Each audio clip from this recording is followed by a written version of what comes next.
All right, ladies and gentlemen, we are live. I thought we would start 30 minutes early before the stream or before the actual reveal starts, just to like get things ready, get things set, talk to you guys a little bit before it starts. But yeah, it is starting at 2 p.m. Eastern Standard Time. That is in 30 minutes, so we do have a little bit of time, but I thought we would just hang out here for now. I mean, this is our first look at Black Ops 7 Zombies. There's a couple different images they showed, not for zombies. They showed some for campaign and multiplayer, but this is the only Zombies one right here. I think it looks good personally. I know a lot of people are not happy with the look. They think they look a little weird. I think it looks good. I'm gonna be honest. I'm more worried about like the gameplay related things, I feel like, but I don't know how much we're gonna learn today though. It's really up in the air of what we're gonna learn or not. I have no clue. What's up, Cam? What's up, Israel Cruz? What's up, Maddie? How you all doing? Game looks fire. The images look amazing, so let's just look through them. This one, I mean, we could focus on like the guns. Like that looks like a Cap 40 that Richtofen's holding. The gun that Nikolai's holding could be like a KRM or like a Brecci. It's probably a new shotgun, but it looks similar to one of those two. The ones that they're holding over here, this looks like the Echo Hawk dual bore from BO4. It's kind of hard to see because I'm kind of covering it, but this one, I can't really tell what this one is, to be honest. Anyways, obviously they're at Farm Transit, obviously. That's very clear. I don't know how similar this map is actually going to be to Transit. Is it going to be like exactly like Transit? I don't know. We'll have to wait and see. Here's a look at the campaign. I think it looks gorgeous. I'm so excited for this campaign because it actually looks really mind-bending and weird, which is exciting. But I don't know, man. You got Harper, you got Mason. This is not Karma. I know Karma is supposed to be one of the playable characters in this campaign, but that does not look like her, obviously, so I think that's someone else. I think she's holding a DSR sniper as well. And then this is, I think, Samuels, who's, I guess, one of the other playable characters. He's a new character, obviously. These dudes look amazing. Love the look of these robots. I feel like they're going to use these robots in zombies. I mean, obviously, they're probably going to be like operators, but I kind of want them to be like score streaks as well, but it would be cool if they were like on like one zombies map as like a score streak you can unlock or something. Hopefully not through a crafting bench though. Let me, let me actually unlock it like through a side Easter egg. And then this image also looks pretty cool. Like all the images look great. Like I'm not, there's not a single point of this that I'm not like thrilled of. So it's good news. It could be an MR6 as well. I think it's a Cap 40, but you guys might be right that it's an MR6. It looks very similar to both of them. It's hard to tell. That's the Peacekeeper. Oh yeah, the right here's the Peacekeeper. 100% is the Peacekeeper. Looks like the BO2 Peacekeeper as well, because obviously BO3 and 4 had a Peacekeeper, but that looks more like the BO2 one, which is pretty cool. This I can't tell. It just looks like a battle rifle of some sort. No idea what gun. There's no shack in between the barn and the house, though. Yeah, I noticed that. You can't really tell because, I mean, Dempsey could be covering it, but I don't think that really means that much. It just means the maps are going to look a little different. Like, there's probably going to be structures missing, like, as you would expect for a reimagining, I guess. Just probably tweet out the stream. Actually, I'm going to wait to tweet out the stream. I might wait till, like, the actual reveal starts. All right. I'm excited, man. I'm like not sure what to expect from this. I'm like kind of tweaking, but oh man, I'm so worried. I'm just hoping for something good. I feel like the trailer is going to show campaign, a little bit of multiplayer, maybe like a hint of zombies, and then they're going to do like one of those little, things where they just talk about the game for like 10 minutes, and then I think that's going to honestly be it. But we're going to probably get a lot of information from the YouTubers that played early, because a lot of people played early, so we're going to get a lot of information from that, and I'm really looking forward to seeing what people have to say. I'm not sure how much they can say though. Like I'm worried there's going to be a lot that they can't say. Like I want to know about the point system. I want to know about loadouts. Like I want to know about all this stuff. I don't know if they're going to be allowed to talk about that though. I don't even know if they'll talk about that in this, so we'll have to wait and see. They might do like another zombies reveal later on. I have no clue. We'll see. I should probably play the Black Ops 6 campaign. I think it's going to be important to this campaign. Maybe not like a significant way, but I do think there's going to be elements that are going to be important. Score streaks to be box exclusive. I agree. Or okay, box exclusive for like multiplayer score streaks, but I think there should be score streaks you can unlock through side Easter eggs that are zombies unique. So like, for example, if I was designing Black Ops 6, there wouldn't be a crafting bench, so you couldn't use salvage for score streaks. but the multiplayer score streaks like the chopper gunner or the missile barrage thing, like those you know, those type of streaks, they would all just be in the mystery box, like you said, or maybe they would drop from zombies as well, but they would be things you can't guarantee. You have, if you're going to get it, it's going to be random, right? But then there would also be stuff like the mutant injection and the mangler cannon that are map unique, and obviously they're zombies unique. They're not for multiplayer, but those are unlocked through a side Easter egg. They're not unlocked through the box. They're not unlocked through, you know, zombies dropping it. You have to get them from a side Easter egg, and then maybe you can like keep going back to it after the side Easter egg to repurchase it for more, like that sort of a thing. I think that would be really cool. And that would be a lot better than the score streak system they had in Black Ops 6. Like, I don't have an issue with score streaks. I know some people say they don't want score streaks at all in zombies. I don't see the issue with them. They just have to implement them in a different way. Don't make it so you can just keep going to the crafting bench and getting more. And like, it's really not that hard to get more, you know? So that turns into this really annoying high round method that everyone does, where they're just like popping mutant injections, and that was like the method. You don't have to do that necessarily, but it's like the main method. And I think they're a little too overpowered for what they are. So I think the overpowered stuff should be more so focused on like the wonder weapons and stuff like that. MR6 is a BO3 weapon. BO7 happens before BO3, so we're probably looking at an MR5 or 6 or 4. Yeah, I don't really know. I mean, I don't know if the number conventions always line up like that. It really just depends on the gun, I guess. But, you know, sometimes the numbers on a gun, it does relate to the model and like the make, and it goes in chronological order. Sometimes it doesn't, though. Like, there's many guns where they just throw a number on it and call it a day, you know? Like, they're not always like Mark 1, Mark 2. That's that type of thing. It could literally just be like a, you know, they just wanted to put 6 there. Sometimes I don't think there's much of a thought process behind how they name Call of Duty guns, though. Like, real guns are a bit different, but like Call of Duty guns, sometimes I think they just say, this sounds cool, let's do it. You know, sometimes obviously they're based on real guns, or they have some sort of idea in their head, but there's other times where you can tell they just thought it sounded cool. Yeah, I definitely want classic point system. I know some people don't. I mean, look, I would be fine with some sort of hybrid, and I don't mean like BO4. That was more similar to the new system, but if there's some sort of hybrid, like I could deal with it. Like, if as long as it's good. Kai Ice, thank you so much for the $5 donation. I really appreciate that. Since Transit is back from the leaks, that means a bombed World War II New York map and a Royal Volcano Japan map is coming in season 1 and 2. Also, big fan. Thank you so much. WW2 New York map and a Royal Volcano Japan map is coming in season 1. Oh, I didn't know I had someone. Has that always been a thing where someone reads out the message, like a voice thing? I don't know. I always had. Have I always had that? I guess I didn't notice before. But yeah, no. It probably, those leaks could be true. So those leaks were saying there was going to be, yeah, the World War II New York map, a volcano in Japan. There's a couple other ideas. I think there's one in Vietnam, but I believe that leak originally was saying that those are concepts and ideas that are floating around Treyarch. So I don't necessarily think that this confirms that those maps are coming. I think it just means they're highly likely, because yes, that leak also said Transit was probably coming. But again, I think it was all just like planned maps. So I definitely think at the very least, those 2 maps that you mentioned are ideas that Treyarch had, but it doesn't confirm that they're actually going to go through with it. It's very possible they could change their mind. New York map and a Royal Volcano Japan map is coming in season 1 and 2. Why is she reading the message again? You guys hear that? Fire, fire, fire.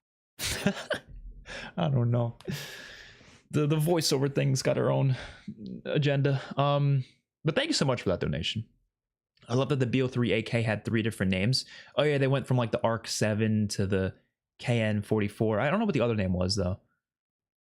The formula that made the mode successful is classic mode. Score streaks break that mold/feel and should be locked to side Easter eggs, because those are fun gimmicks, like Zesebo's spider side Easter egg. Yeah, the spider is a good example. Like that kind of works like a score streak, but you have to do an Easter egg for it. I prefer that completely. But like the multiplayer score streaks, I think those should just be like in the box, or even like a wall buy. Like, I wouldn't be against them being wall buys, to be honest, as long as they're like expensive and you can't just spam them every round. Maybe there's like a cooldown on them or something that makes them actually, like, you know, fair and balanced. Is the reveal on Treyarch or COD's YouTube? So it's actually part of the Gamescom live stream. So I'm on it right here. It's not starting till 2 p.m. though, and I believe it caps off with Call of Duty. At least I think it, or not caps off. It starts off with Call of Duty. I think it should. Yeah, featuring the worldwide reveal of Black Ops 7. There's gonna be other stuff there too. I'm not really, you know, I'm not gonna watch the rest of it though. We're just gonna watch the Call of Duty part. We'll break down the Call of Duty part and move on from there. Codename Pizza said there's stuff he knows about that wasn't leaked that he's excited about. Okay, interesting. Well, I'm excited. I'm excited. I mean, Codename Pizza, I think, is someone who I think he wants some of the classic stuff back. I feel like he's talked about that before, but I'm not really sure. I think I'm like someone who wants classic stuff back more than the average person. Well, I don't know about the average person. Maybe the average like YouTuber. You know what I mean? Honestly, when I talk to people like who aren't really engaged with the COD online community, it really goes both ways. Like there's people who love the new stuff and they're very happy with it. And there's people who are like, Zombies has been dead since BO3. Like we need the classic shit back. Like I get into those conversations with like people in real life sometimes. It's not even like just the people like online and Twitter and stuff. And you know, I think just the very nature of these characters returning, immediately it's going to put in people's minds like, oh, is that classic Zombies, right? So I think they have to bring back some classic mechanics because you can't do all this classic stuff without bringing back the mechanics alongside it. I just don't think you can. Dipping Mind, thank you so much for the $5 donation. That's really nice of you. I hope the Shadowsmith can restart and create the old multiverse so they can overturn the COD cinematic universe. You know, I agree. I think COD needs to go back to having separate stories and separate worlds. And look, I don't necessarily think they have to do that in Zombies to like make that happen. I feel like they could just do that anyways. But you know, if the multiverse stuff opening back up allows them to do it easier, then fine. That's I can take it. That lady's talking again. For anyone who's been on my streams for a while, has that always been the case? I didn't know. I might find a way to, as much as like I don't mind it too much, I kind of like don't think I should leave it. I'm gonna open up Streamlabs OBS, see if I could like cancel it out or something. I don't know. Oh, there we go. I don't want to install an update. I don't see how someone can love BO3 and oh, hold on. Let's move this over, please. Why isn't it letting me move it? Just 1 second. Okay, there we go. There we go. Let me read your comment again. I don't know how someone can love BO3 and hate BO4 like they're the same almost. When it comes to Zombies or multiplayer? I think the Zombies mechanics are very different, but the Zombies maps are designed in a similar way, though. I can agree with that. It's just the mechanics that are significantly different.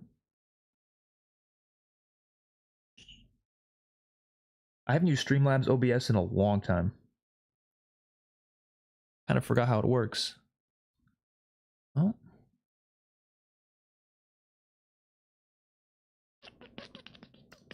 Yeah, I'm really looking forward to this, man. This has been probably the most excited I've been for a new Call of Duty, I want to say, since Black Ops 4. And it really is the futuristic stuff that pushes me in that direction. I'll admit, like, I'm a sucker for futuristic settings. That's just how I am. I think that's just more fun. There's more unique stuff they can do. They can get more creative with it. Even with Zombies, it's just, there's more creativity involved. So I'm always pushing for that for sure.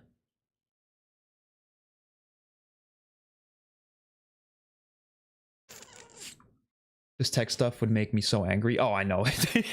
There's been times where I've been like spending literally full days just like trying to fix stuff up and make it work for the channel. Hopefully Charlie Intel doesn't spoil things before I see them on your streams. You gotta close out the Charlie Intel thing then. Gotta close that out. Hopefully they show us gameplay and the Zombies HUD. I'm not expecting gameplay, but I'm expecting like a gameplay trailer, or at least like a gameplay clip from Zombies, right? Not like a full gameplay showcase. I honestly don't think they're going to show any like HUD gameplay pre-launch unless they're really proud of the HUD. If it's like Black Ops 6's HUD exactly, they're not going to show it pre-launch at all. They don't want a Liberty Falls situation from last year. But if it's a unique HUD for Zombies and they're proud of it, then they'll probably show it. So if they don't show us a HUD at all, not necessarily today, but if they like never show us a HUD, even up until launch, then I'm going to be a little concerned because I feel like that means they're not proud of it. Which is definitely worrying. But I don't know, we'll have to wait and see. The BO6 leaks were also all real, so these probably will be too. Some of them, I would say. I mean, it really just depends because there's different types of leaks. There's like leaks that people hear like through insider connections, and then there's also file leaks where like they're literally in the game files. So it really just depends. The game file leaks are normally true because they come from the game files, obviously, but sometimes like Treyarch scraps things, and you know that changes obviously. But the insider leaks are kind of up in the air, you know, because sometimes it's not even that they're fake necessarily. It's more so like they get information that's outdated. Like, I mean, the Ghost of Hope had a leak a couple weeks ago that said Tac Sprint was in Black Ops 7, and then now he follows it up with saying, no, actually, it's not. And it wasn't that he got it wrong the first time. It was that they were changing it literally behind the scenes. So, you know, and if he never got that new piece of information that said Tac Sprint wasn't in Black Ops 7, then we would have probably never known up until today. So I'm sure we'll find that out today for sure. Most friends I have don't like the new systems and just want it like the older games. Yeah, I mean, that's a lot of people. That's why I'm like, I don't know. I feel like it would be a smart idea for them to bring back some of the older systems. Not necessarily everything. Like, obviously, there's some new stuff that works better, and that's fine. But a lot of the older stuff, I think, would help better for the overall longevity of the mode. If you want to use stream clips and content for videos, you should probably turn it off. Yeah, that's what I'm thinking of. I'm like genuinely cannot figure out how to. That's the thing. Oh, wait, I think I found it up. Super chats. Yeah, I just gotta lower the volume on it. Actually, it doesn't even say that there is. Oh, there is a sound. There we go. I might as well just remove it altogether for now. No, I don't want to remove it because someone donates. I don't want to. No, I don't want to do that. I'll just remove the text to speech. Yeah, I'll disable that. I can re-enable it later, though. That's not really a big deal. Text to speech settings. Yeah, there we go. All right.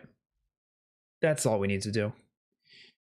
The reason us classic fans miss the old zombies so much is because we grew up with that. It's what got us into zombies. Oh, for sure. Yeah, I think that's just the, you know, what's the word? That's just how it is. Like, if you grow up with it, obviously it's more likely you're going to prefer those systems. And obviously people prefer the new stuff as well, even if they grew up with the old stuff. It's not like, you know, guaranteed, but that is the case for a lot of people. And for me, it's more of like, those are the foundations of what made me fall in love with the mode. And I still enjoy what Modern Zombies is to a degree. I just see it as like, this isn't what it should be. You know what I mean? It's like, this is fine for what it is. Like if it was a completely different franchise, for example, like let's say it's, I don't know, Battlefield Zombies or something, and this is what Battlefield Zombies played like, I'd be fine with it. I had fun with it and I'd enjoy it. But like, because it's Call of Duty, I'm sitting there going, I kind of want that classic stuff back. You know, and I feel like we haven't had that since Black Ops 3.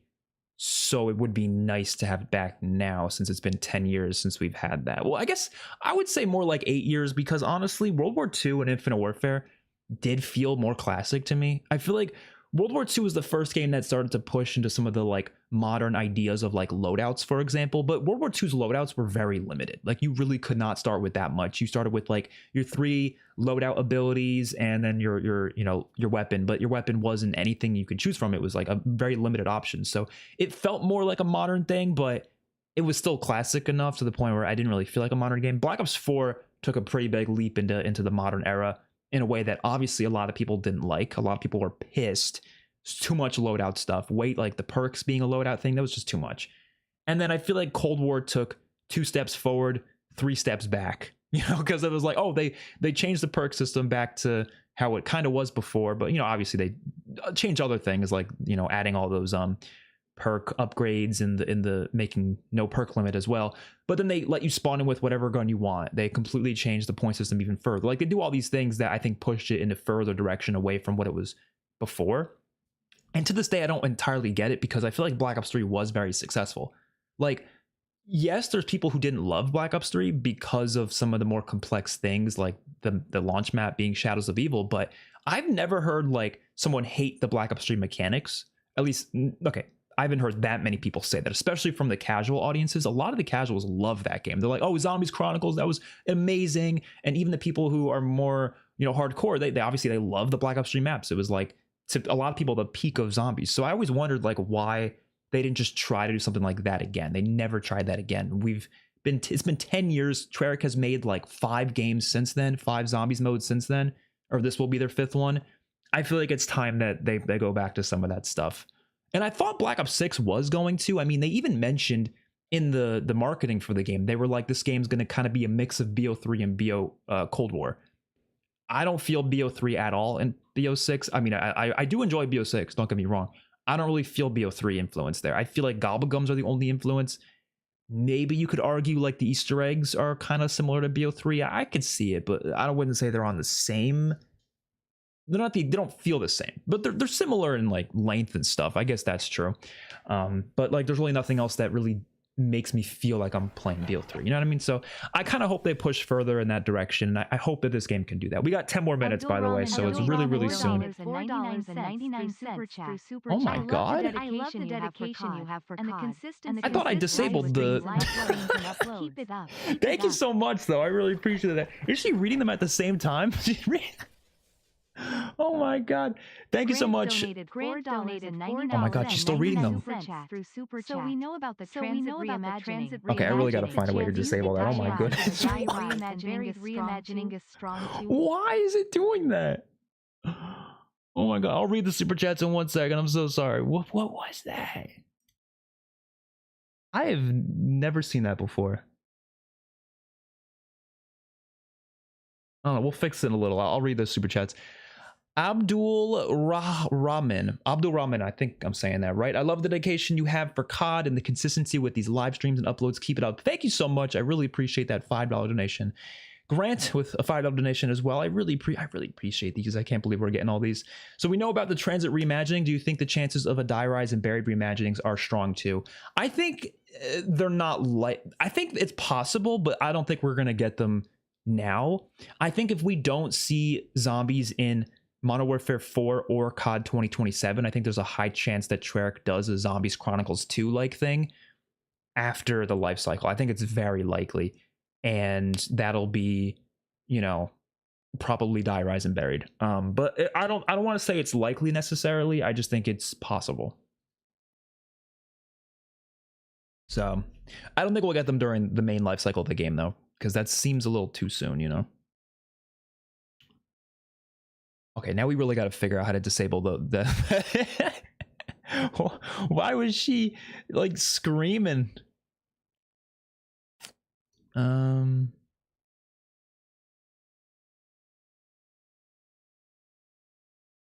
was fun for like a day and then it was unplayable. Speaking of MWZ, how do you guys feel about Outbreak coming into the next game? It probably will be in the next game, some sort of open world thing. I hope it's not too similar to Outbreak or Modern Warfare Zombies, though. I hope it's kind of a new take on open world if it happens. I'm sure it is going to happen. So text-to-speech is disabled, so I'm not really sure why. I'm not really sure why it was reading it anyways.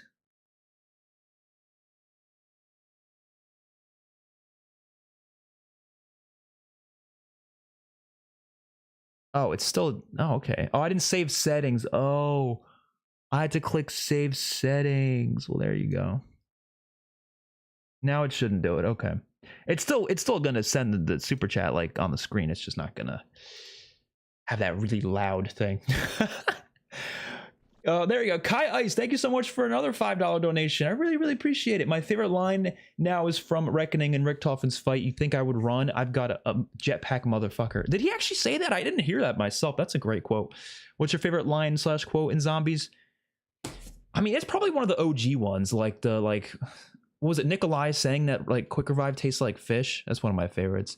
Well, honestly, one of the most classics is the one where Dempsey's like drop the chips and get me some ammo. Like he's talking to the player. The ones where he's speaking to the player, I think, is cool. Those are usually my favorites. Or Diego thirsting over Scarlet on the Chaos maps is pretty good too. All right, we got literally like 6 more minutes. Is there any other like images that were shown? I don't know.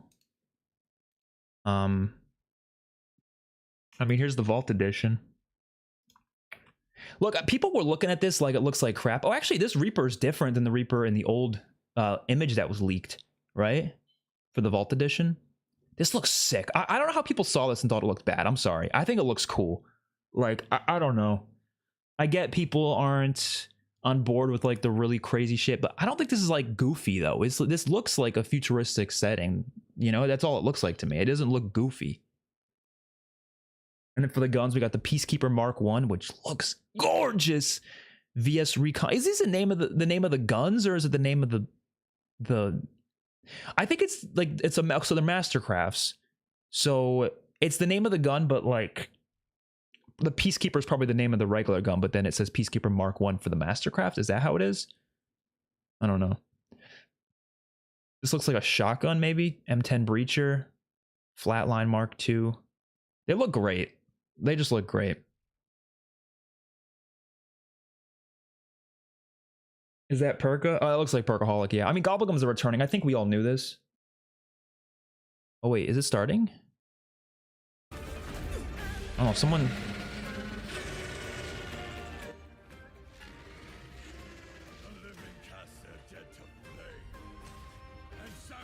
What? There we go. All right, is the volume good? Let me know if the volume's clean and crisp. And... Dude, I'm nervous as hell. I'm so nervous. Like, I kid you not, this is the most nervous I've been for a COD reveal ever. Because I feel like this is such an important game. Like, this is the most important COD title to date. I'm not even kidding. Maybe I say that every year. I don't know. Do I say that every year? Like, I kid you not, this is the most nervous I've been for a COD reveal ever. Because I feel like this is such an important game. Like, this is the most important COD title to date. So what are you guys thinking? Maybe I say that every... You can't hear it at all? Let me turn it up a bit. Is that good? How good is that? OMG, Alpha Dog, thank you so much for the $5. Damn, seeing you have 150 viewers is crazy. Yeah, this is a lot for me. I'm very happy about it, though. Remember when I found your channel in 2017? Dude, I probably had like 2 views at that point. And you have grown a lot. Hopefully this year you can grow even more. Thank you so much. I appreciate that. I'm going to try my best. I'm going to try my absolute best. OMG, Alpha Dog, thank you so much for the $5. Damn, seeing you have 150 viewers. Maybe I'm too loud. Maybe that's the problem. Let me lower my... filters. My gain is at like really a high amount, so let me lower that. You say that every year, but don't we all? Don't we all? That's true. That is 100% true. Copyrighted music, maybe? I don't really care. I don't give a shit. Please have a unique HUD. If we find out about the HUD, that'll be nice. Because I would love to know. What do you do for work? You're watching it right now. This is my work currently. This is my current job. Yeah, let's put it at 5 gain. A little bit of a compressor on it. There we go. Let's also turn up the limiter, so I don't want you to like. If I scream during this reveal, I don't want to hurt you guys' ears. Because I did that last time, and I don't think people were happy with me.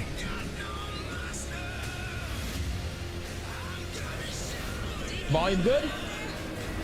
Volume good? If you would like to be a little higher, let me know. I'll give you a moment to catch your breath. Who's this? But to be honest with you, that was not the last king of the road you're going to see in this pre-show. I've got one more trailer for you, a brand new reveal for Sonic Racing Crossworlds. I think it's good. Hurt my ears, I can take it. Hell yeah. Do you personally enjoy zombies content or movie and show content better? I actually personally enjoy zombies content more, but the movie and show stuff I love as well. It's just, I think I just have I kind of put zombies a little bit higher, you know, Call of Duty in general, a little bit higher. Ugh. I'm nervous. I really got 1 more minute. And they're starting off with Call of Duty, so. How can I join your channel? You're here. You're already in. Oh, do you mean like as a member? Oh, I actually don't. There should be a setting somewhere. Not a setting, like it should be on the screen somewhere to like, I think it says subscribe plus or something like that.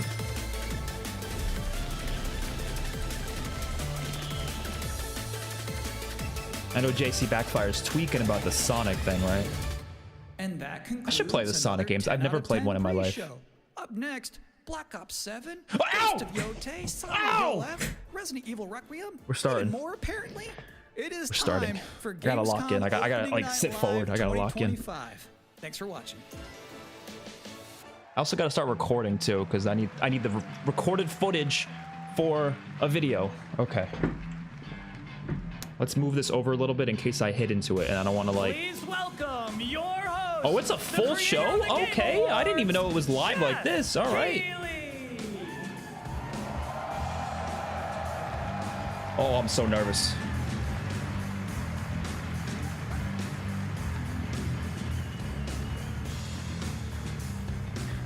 I'll use this time to test out some more audio.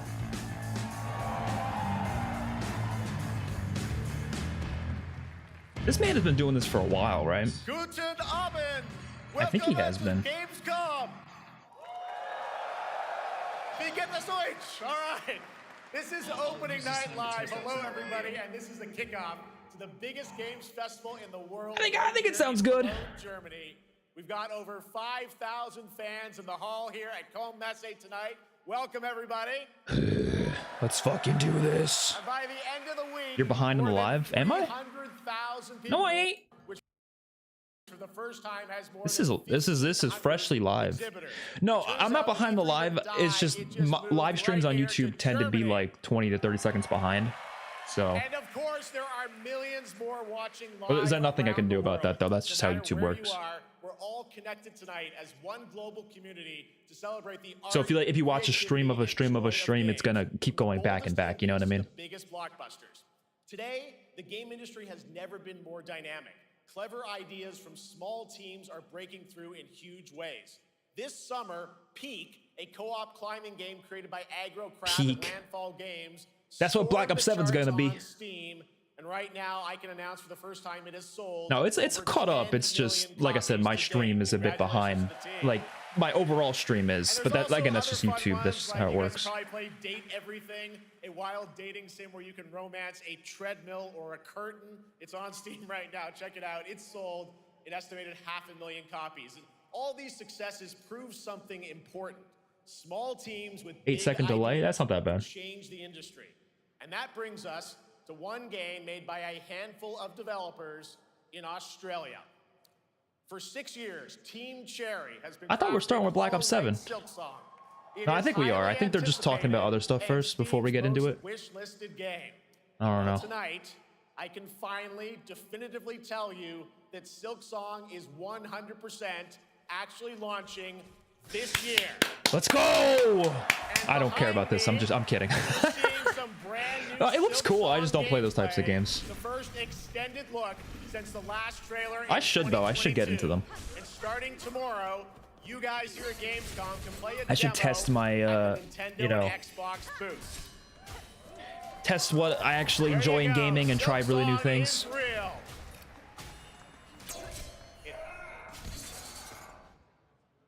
And on Thursday, Team Cherry is going to be sharing some news as part of a YouTube premiere on their channel, so make sure to check that out. Tonight, we'll give you a first look at this holiday's biggest game. Let's Call of go. Duty Black Ops 7. Let's get into it. Plus major Ghost of news on Yote. Prime Video's Fallout Look, Season I'm 2 sure the other games will be arriving in great, but December. once Black And Ops 7's later, done with, we'll have a we're special performance we're not of the continuing the music stream. of So Obscure Expedition 33, I'm gonna be making some one of videos. this We're gonna be year's most breaking down the celebrated trailers. We're gonna be games watching developed right here other in videos Europe. of YouTubers Plus, talking about the a game and brand new stuff. Look at Resident Evil Requiem from Capcom. And the world Resident Evil premiere of the Requiem, opening okay. Cinematic from World of Warcraft Midnight from Blizzard. Again, I will not be watching it just because we are Now, focused as always, 100% on Call of ONL is Duty. also about surprises, 100%. and we do have multiple brand new AAA game announcements and reveals over the next 2 hours, so stick around right until the end. This is our biggest opening night live we've ever done, so let's not waste another second. It all begins with this. Oh! Oh, it's starting. It's starting. It's getting hot in here. Oh, I hear the. Oh yes.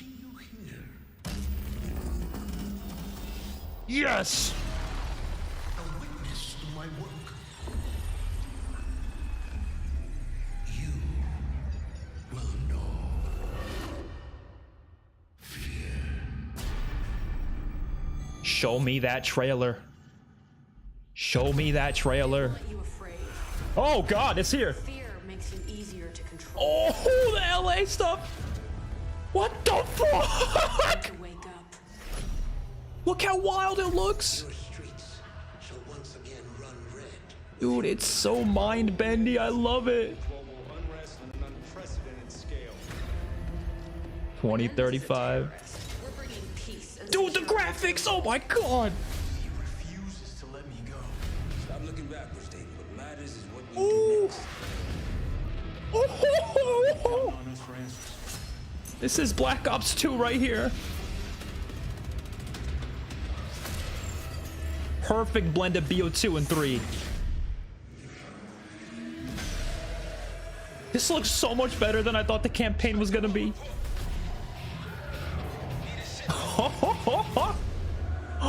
What? Nicaragua? The stuff with Menendez. Yeah, boost jump in. Los Angeles. That's the KN-47, baby. Angola. These are all the BO2 locations. The grappling hook. Tokyo. Oh, you got wall jump in. Oh. Alaska. Oh my god. Gorgeous. Avalon. Oh, we knew about that. Oh my god. Oh my god. Pull it together, man. This is the most. Killing a man is a hell of a lot easier. There's so. What? There's so much to break down, man. Oh my god. You were never cut out to be a Mason. This looks like BO3 done right. This ends now. Oh, what the hell? Is that Harper? Why is he big? Get the Reznov Challenge Pack when you pre-order now. That looks. Oh, multiplayer? That's multiplayer. That's multiplayer. Show me zombies. Zombies! Oh, that was Janice Towers? Dead Ops Arcade! Yes! They showed us Dead Ops Arcade! Zombies, of course, Dead Ops Arcade as well, and it looks like we also Oh. have an official date. Call of Duty Black Ops 7 releases on November 14th. And to tell us more, please welcome Miles Leslie from Treyarch Oh. and Natalie Pohorsky from Raven to Opening Night Live. Oh. We'll break that stuff down a little bit. We gotta finish watching this. Oh my god, it went by so fast I couldn't see anything, but it looked so good. I saw Janice Towers in there. I don't know if you guys saw that. Maybe that's like the spawn room or something. I don't know. Hello, Dude, but guys. Dead Ops Arcade looked so Congratulations on the reveal. sick. Welcome, Miles and Natalie Oh to my Opening Night god. Live. Thanks for having us. We're very excited to finally talk about this game. Yeah, excited. Let's get Oh into my it. god. All right, well, that trailer was obviously intense. Black Ops is back. Twisted world of Black Ops as always, and it looks like you're definitely Announce pushing pick 10 in multiplayer or something. Absolutely, Jeff. It's been a long road, and we're thrilled to finally be sharing what we've been building. Black Ops 7's got a bold vision of the future. We're diving into 2035, and it's a future that feels real, just out of reach. Future that but feels it's real. Twisted in only the ways Black Ops could. And, you come to expect what you got there. It's a world of fear. The shadows are gone. Nothing is what it seems. Yeah, 2035. Dude, I think it looks setting. great. So the question is, As a wondering, BO3 how fanboy, it does looks this all great. fit into the Black Ops timeline? Yeah, so we're pulling threads from Black Ops 2 and Black Ops 6, but don't worry, don't get it twisted. This is a beast of its own, Black Ops 7. We're stepping into a world spiraling from the return of Raul Menendez and the consequences of the past. All right, well, I'm curious who the protagonist is, so you can tell us who's stepping into the light in this game. Yeah, David David Mason. Mason returns, but he is not the same. He's carrying deep scars. Some you can see, some you can't. And he's got a new team with him, and every mission, every move is a test. Now, And what we're makes the story also- stand apart? Yeah. We're also introducing the Guild. Yes. Important to mention, a global tech force that claims to be humanity's last line of defense Volume up. against this mysterious threat. Is that and good? Their CEO, Emma Kagan, is a visionary leader with a clear mission, but how she chooses to confront this crisis is often at odds with David and his team. So it's not a battle of good versus evil, it's a clash of philosophies. What kind I just of want to turn future up are too we high so you guys building, can't hear and me. who Is gets that to better? decide? All right, so some deep thoughts there. So yeah, tell us about how does this story stand apart this time? It's the characters. Okay. So the story is about identity, memory, and consequence. Dude, I'm sorry, that looks phenomenal. This cast like pieces of a puzzle. So each one has a reason to be there, and each one brings something unique to the table. And we've also got our central city of Avalon, which is more than just a backdrop. It's a living, breathing space that evolves with the player. And it's also where our story roots take hold. All right, well, one thing we want to talk about is gameplay, and I understand you're doing a co-op campaign for this one? That's right. Give me specifics. From the start, we wanted to make a bold change with the campaign. Black Ops 7 can be played solo or up to 4 players. It's a shared experience, and every mission has been handcrafted for variety. Tone, pacing, gameplay location. You're going to be running on the rooftops of Japan, exploring the Mediterranean coast, and then diving deep into the human psyche. All of it has been crafted to really add clues to the story and offer. I'm not sure what else they're going to show today. Wow, so wild story, co-op campaign, you are definitely pushing boundaries this time. Yes, we are. Black Ops 7 is all about innovation across the entire game, and not just in gameplay, but in how we tell stories, how we connect players, and how we build worlds. And this is just the beginning. There's more to come at Call of Duty Next, including I was expecting they were going to do that. Zombies. But for now, we hope you guys are excited to step into something new and experience something truly unforgettable. Amazing. It might be. Right, We still have to break that down, though, because that went by so fast. Much, guys. And now, here's a behind-the-scenes look from the rest of the Call of Duty development team. Okay, here we go. Thanks, guys. Oh, shit. There's more. There's more. There's more. Black Ops 7 brings an all-new way to play the Call of Duty campaign. This time, you're not going in alone. You have the option this year to play solo or up to 4-player co-op start to finish. Oh, you see that HUD? Bring your friends, you can make that some HUD new looked ones, good. and there's a whole It was bunch for of adventure campaign, even but after still. the story. For solo players, we really make sure that they can engage in the campaign the way they want to and feel like they're truly playing a Black Ops story. What's going to be fun is having each player in your squad. Kevin Drew works on the campaign? I didn't know that. Really playing off of each other. We've crafted this as an inherently social mode that features the amazing linear Call of Duty missions that our community loves. Mission variety Hell is at the yes, core of the linear Black missions. Ops 7 campaign. The pacing shifts Did you between see that? high-intensity combat, stealth-driven objectives, and deeply psychological Dude, this looks amazing. sequences that I'm sorry. challenge your perception of reality. Avalon serves as the narrative's anchor throughout. Bring Avalon but to Warzone, the campaign stretches far please. beyond its borders, both geographically and thematically. It's dynamic and full of opportunities to explore, experiment, and experience the story in new ways. And in the culmination of the co-op campaign, that's the we're M8. unleashing something bold. The end game. Oh, that was It's a proving ground to put everything you've mastered throughout the campaign to the test. The end game is a that's what brand they new were talking PvE social about. experience. PvE where you social? and your squad will need to survive overwhelming odds, adapt under pressure, and break the rules of what you thought a campaign Zombies? could be. What Each the run hell? is a new step in your power journey as you wield Dude, this looks personalized pretty abilities sick. I'm and sorry, face it does. unexpected challenges. And here, all of Avalon opens up. It gives us a lot of freedom to have some They're fun. gonna use that for open world Gameplay zombies too, mechanics, right? Player movement. Players Ooh. really can turn the map into their playground. This is your chance to explore the world beyond It the sounds mission. like DMZ. Which is honestly kind of cool. Just a That's quick part look of, at what's to I come don't know. with the I campaign. think this Every mode of this game is built with the intention to multiplayer deliver now, the best maybe? possible experience Anything? to our players. So whether you're a Call of Duty veteran or new blood, there's something for you in Black Ops 7. It looks amazing. All right, for much more on Call of Duty Black Ops 7, make sure to watch the full-length Black Ops 7 Direct and tune into Call of Duty Next on September 30th. Still to come, we'll September have news 30th. on Fallout Season 2 and the announcement of a Okay, brand new let's go game check for out that trailer game then. legend Ron Gilbert. I grew up playing his game. I guess we're done with this. We're gonna go check out the Let's go check out everything. We're gonna break down the trailer. I'm gonna look at what Charlie Intel's saying online first because I think they're announcing some stuff. But I'm also gonna break down that trailer as well. I don't think there's anything else here specifically, but they did say he said full length direct. Does that mean there's more they just didn't show here, perhaps? I don't see one online or anything. I don't know. Let's go on Twitter though, because they're announcing some stuff. Because this is going to be huge if we learn some big information from this.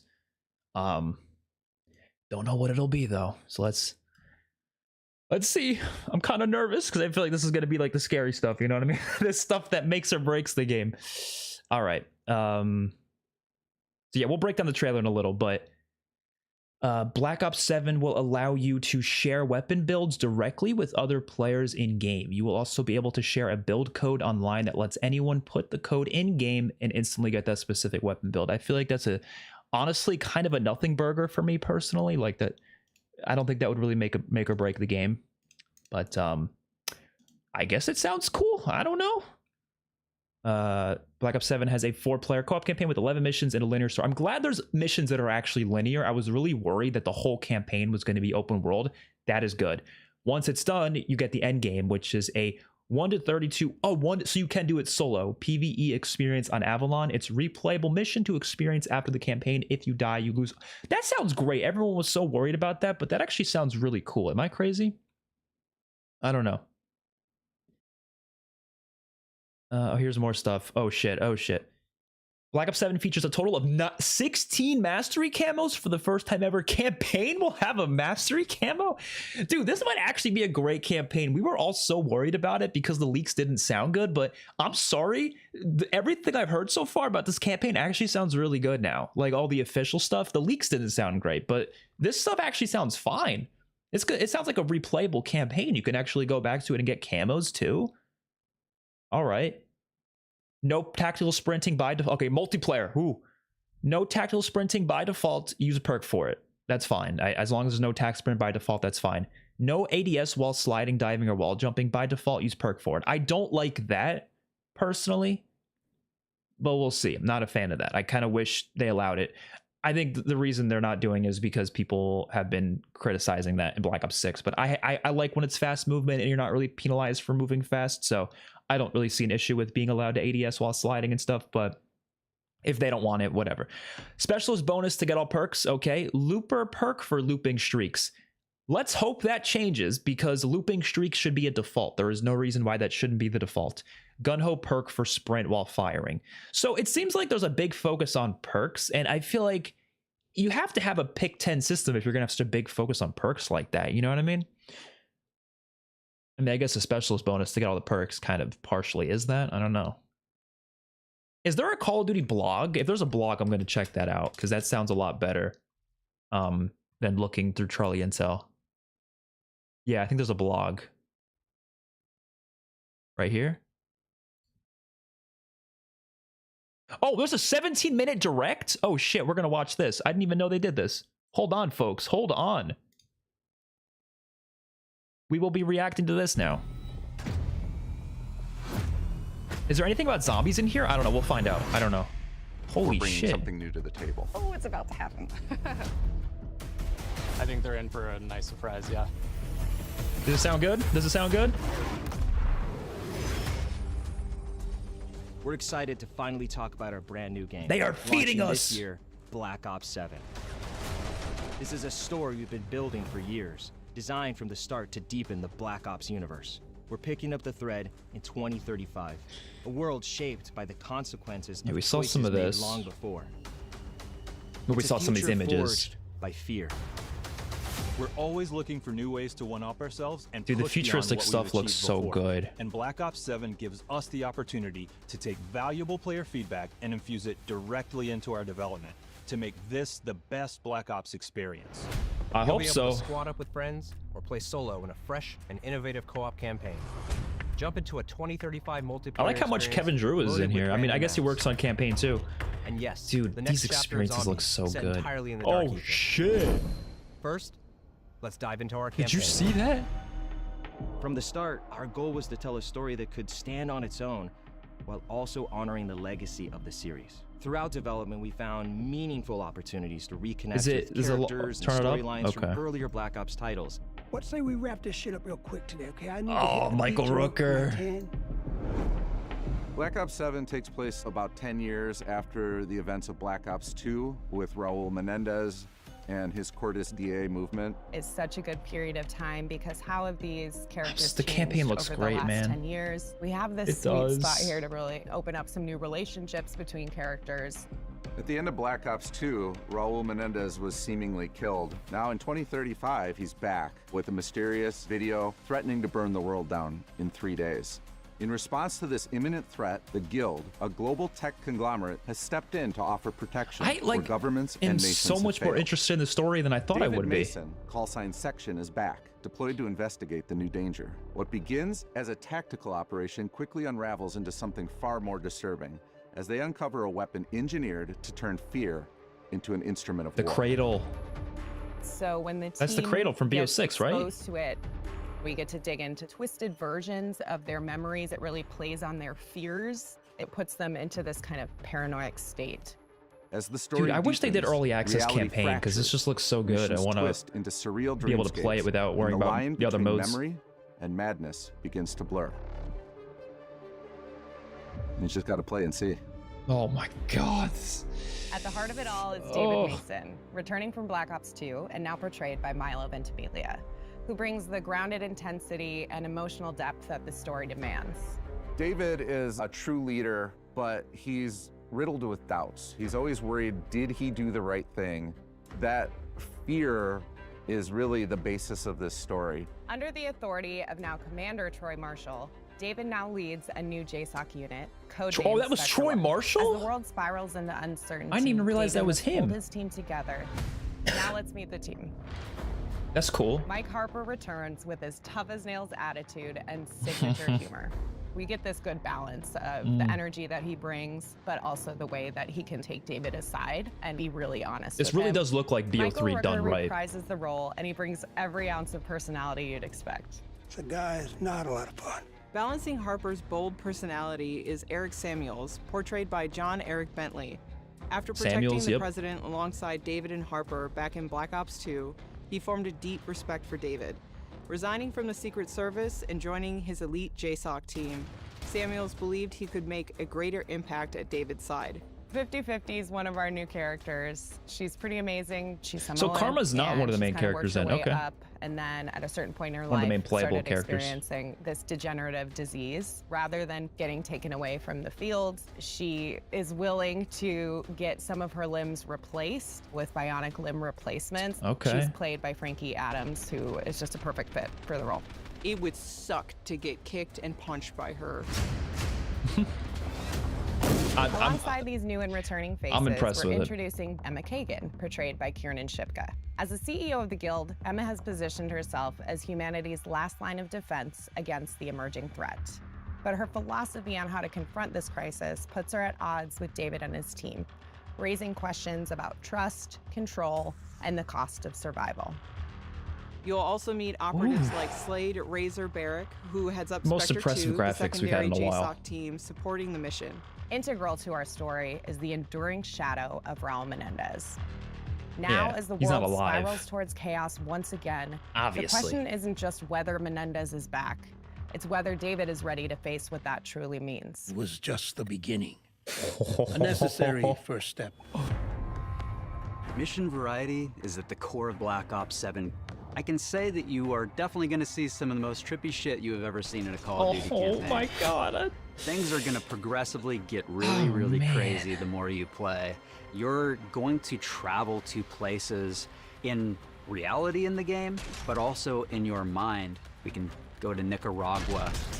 This looks fucking We amazing. can go to Los Angeles, all within the span of seconds because there's no limitations on what this mindscape can bring. Avalon isn't just where the story begins, it's where it unfolds. It's where the Guild is based. And while we won't spoil why that matters just yet, their presence here is no accident. It's a city layered with history Bring and Avalon to power, Warzone, hidden please. agendas, designed from the ground up to serve both the narrative and the gameplay. Having Avalon as this massive space is a first where we can actually integrate seamlessly into the campaign. You're doing Is a that very boost, Joe? specialized mission here, and then you go back to Avalon and you're progressing the story. It's a place where the past So it's and like the future hub, then, collide, and where kind the of. truth about Menendez and the Guild waits to be uncovered. And as part of the co-op campaign, we're unleashing something bold, the endgame. This isn't just a final mission, it's a proving ground, a culmination of everything you've learned through the campaign, then turned on its head.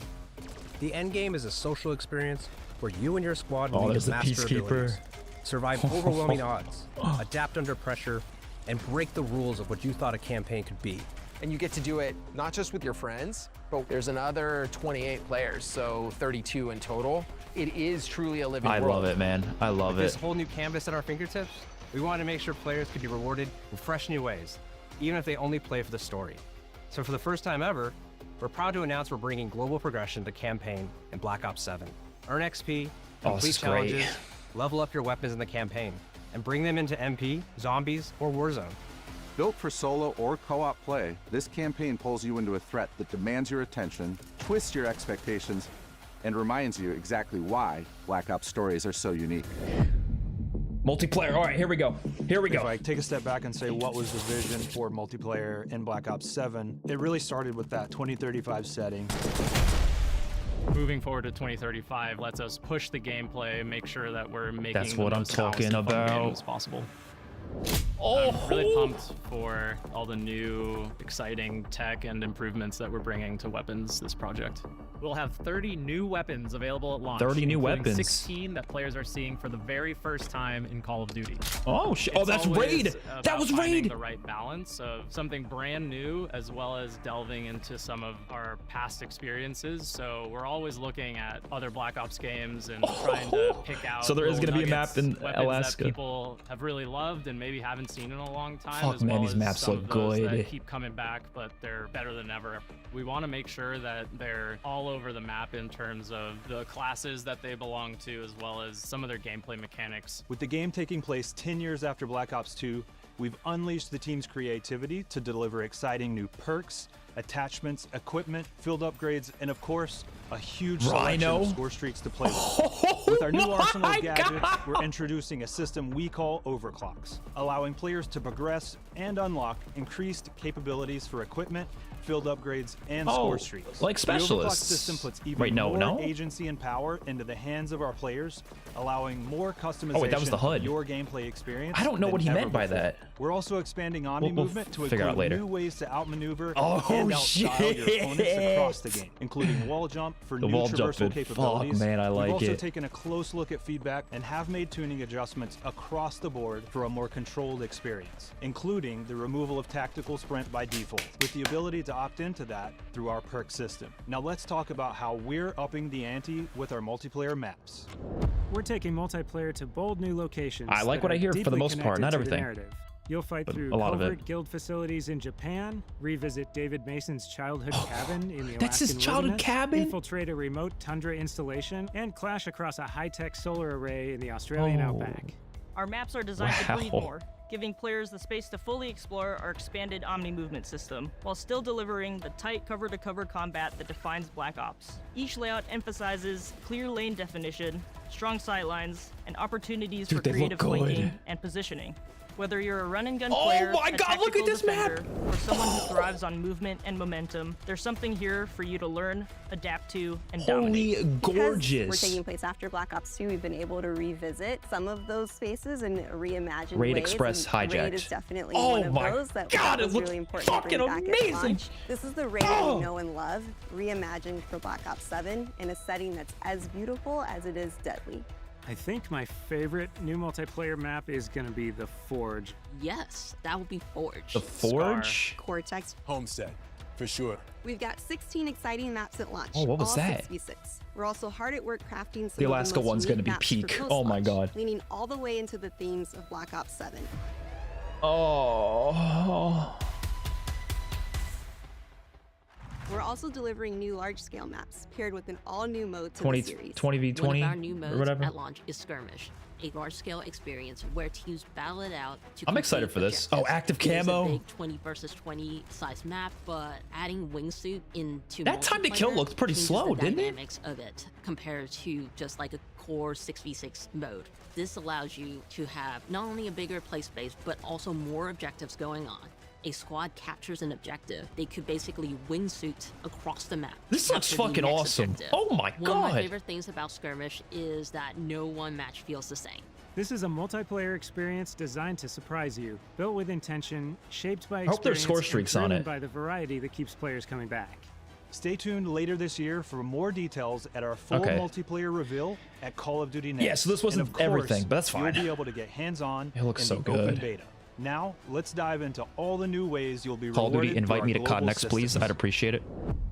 I'm just kidding. For the first I'm time just ever in kidding. a Call of Duty, we have a connected campaign. I'm not kidding, actually, All but- the great XP progression challenge systems you know and love from multiplayer zombies and Warzone will be in co-op. Are they showing us campaign. zombies today For too? the first time ever in Call of Duty, you're going to be able to share your weapon builds. You can send a build directly to a friend, so they don't have to create it themselves. I mean, I like We're that. also adding a build code to Gunsmith, so whenever you see a screenshot of another player's build out of the game, you can enter the code to copy the exact Love the way the guns same look too. build. As we've been building Black Ops 7, the second stage of prestige has always been evolving into weapon prestige. That deep engagement with your favorite guns is going to be recognized and celebrated. Enter Oh, weapon cool. prestige, unlock that unique prestige attachment that is different. with Unique every gun, prestige complete 2 attachments? weapon prestiges, What? And you're going to graduate Oh, into weapon prestige shit. faster. Okay, that's with fucking hundreds of levels awesome. to climb through. There are more ways to earn. I think they're camos gonna have the than best ever in progression Black system Ops to date 7. here. And looking ahead to our post-launch seasons, we're excited to bring weekly challenges to Black Ops 7. Weekly With unlockable challenges. gameplay rewards to earn, challenges for all modes, and multiple completion Please weapon make it camos to better than chase each and BO6. every season. We'll have a lot more to talk about on progression and global systems later this year, but for now, They are let's listening take a to look feedback. At how we're They leaping are. forward in time to 2035 with our HUD and UI. Oh shit! Wait, what? Show me the It's zombies great HUD. because it's not so far in the future that it's sci-fi. It's still kind of grounded in the technology. What we have the today. hell? Oh, It's I still love it. believable, but it does. It kind of reminds break me free like from the BO2. constraints. There's a lot of VR and AR headsets that have come Damn. on the market in the last few years, and so if you take a look at that and you imagine, okay, 10 years down the line, what's that Zombies gonna has look to have a like? unique HUD. And what's that going to do for soldiers, and then how does that translate back to a video? this HUD game, would and not how work can in we give zombies. That kind of experience to our players. It's called Cerebral Link. I and love how it's it what looks. connects all of our players. It can be a variety of things: audio, visual, handheld. It's this distributed network. Dude, the that goes streaks through all look the gear fucking that the players will cool. have. It feels like it's being pumped through, whether it's a message or the mini map or the ammo widget. It's got this consistent look and feel, and I think it more so than ever is going to feel like a cohesive and immersive experience for our players. Accessibility is important because it brings in new players, it strengthens our community, it helps us form new connections, form new bonds, Like I'm like new one of friendships. 100 people who One of the main things that I actually focused care on about the HUDs. I was really care. The center dot that you see in first-person games is usually the go-to fix for motion sickness. I started trying to figure out how we can build upon it and find other ways Oh, that's to interesting. reduce motion sickness for our players. We'll have more This details is the type of about career this I would and like, other by the new way. I features as I we actually get took a closer class to in launch. UX design. It's pretty interesting. I wish we saw the zombies HUD, we get but that's the opportunity okay. to mess with some cool future or high-tech technology that we're putting on full display throughout the entire game. To highlight just a few, we got next-level GPU particles and vector fields, volumetric fluid simulation, and dynamic think the surface HUD looks deformation. awesome. But what does all I that don't know, tech man. speak mean for you? But the Snow thing that gets excites me is that trampled when you HUD step is in it, not gonna fog that work in parts zo- and swirls Ooh! when you run through it, and truly epic explosions. Showed like 2 seconds and a of bunch zombies other there. Stuff you just have to discover for yourself. Oh! Wow! We're pulling out all the stops with round-based zombies this year. After the events of Black Ops 6, our crew is now trapped in the dark ether. This is a whole new universe to explore in zombies, where the team's creativity can absolutely run wild. Our crew is essentially in prison here. No need to fight to discover Oh a my way to God. escape this reality. As if that wasn't enough, they've just come face to face with an alternate incarnation of our original crew. Alternate Richtofen, Takeo, incarnation. Nikolai, and Dempsey, with no idea who they are or why they're here. We're delivering a truly massive round-based map at launch, packed with new features, as They got well an as the intro return of survival cutscene. maps for the first time. since Return of Black Ops 2. survival maps? It's gonna What? be one hell of a ride, and you won't have to wait long to see Oh, more. wait, that's fucking Our official great. Zombies reveal is only weeks away. Until then, we'll leave you with this. Oh, what? Who the hell is this? The Shadowsmith? That's got to be the On behalf Shadowsmith. of all the studio teams working to I don't bring know. Black Ops 7 to life, Dr. thank Monty? you for being part of this journey. We have so much more to show you, including new All gameplay right. features, our MP and Zombies reveals, That was and more incredible. coming in the I'm next sorry. weeks. In the meantime, mark your calendars for the worldwide multiplayer reveal at Call of Duty Next on September 30th. We'll have live MP and zombies gameplay with your favorite And creators zombies from around gameplay. the world. And right after next, you'll be able to play Black Ops 7 at home when our beta starts on all platforms on October 2nd. Thanks for watching, and we'll see you soon. Black Ops 7 arrives worldwide. I'm on kind of November 14th. speechless. I got a lot of thoughts. Ooh. It's like every shot they show looks amazing. That was the coolest thing, by the way. Yeah, we can say COD is back. All right, we'll go on Twitter, look at some other things, and then I think I'm gonna end the stream in a little bit. I just want to see what other things were announced, because I'm sure some of the YouTubers were talking about stuff as well. And I do want to break down that trailer as well that they showed. Okay. Dude, I'm still kind of like shaking. All right. Let's look. No manual doors in any Black Ops 7 maps. That's good. Thank you. One thing I wanted to point out is, so they confirmed Gunsmith is back. That's fine. I just hope they do some sort of like pick 10 type system with it. I don't know if they will, though. I don't think they said anything about it, but I don't know, man. This is just, the HUD looks great. I'm sorry. Like, I was a little bit worried about what it would look like. I was worried it was going to look like just like BO6, but it looks very new. You can't really see because we'll do it later. Don't worry. Actually, yeah, let's do that now. We're going to break down the trailer. How about that? Because that first trailer did show a lot that honestly I kind of missed because it went by so fast. Let's do it. But yeah, so there's a couple things I'm not crazy about. But what I wanted to mention is they said survival maps are coming back, right? And what I assume they meant by that is like they're going to take sections of transit and turn them into survival maps. And the reason why that's a good thing is because, not even because it's just nice to have more content, but also because it means they're more likely to make the maps more complex if they have these survival maps that fans can play if they don't like complex stuff. You know what I mean? So that's good news for everyone. Even if you don't care about survival maps, it's good news. So we're gonna break this down. Just give me 1 second, because I also would like to pull up the direct. I'm probably gonna copy and paste that so we can watch it. Full breakdown. Pizza said farm is a survival map again. See, like, that's what I mean. That's awesome. And they could do that with more maps, I would assume, right? Check Chopper. All right, I'll check his stuff out in a little bit. I just want to break down that trailer as well, because there's a lot to look at. So, all right. You guys can see my screen, right? Yeah. Okay.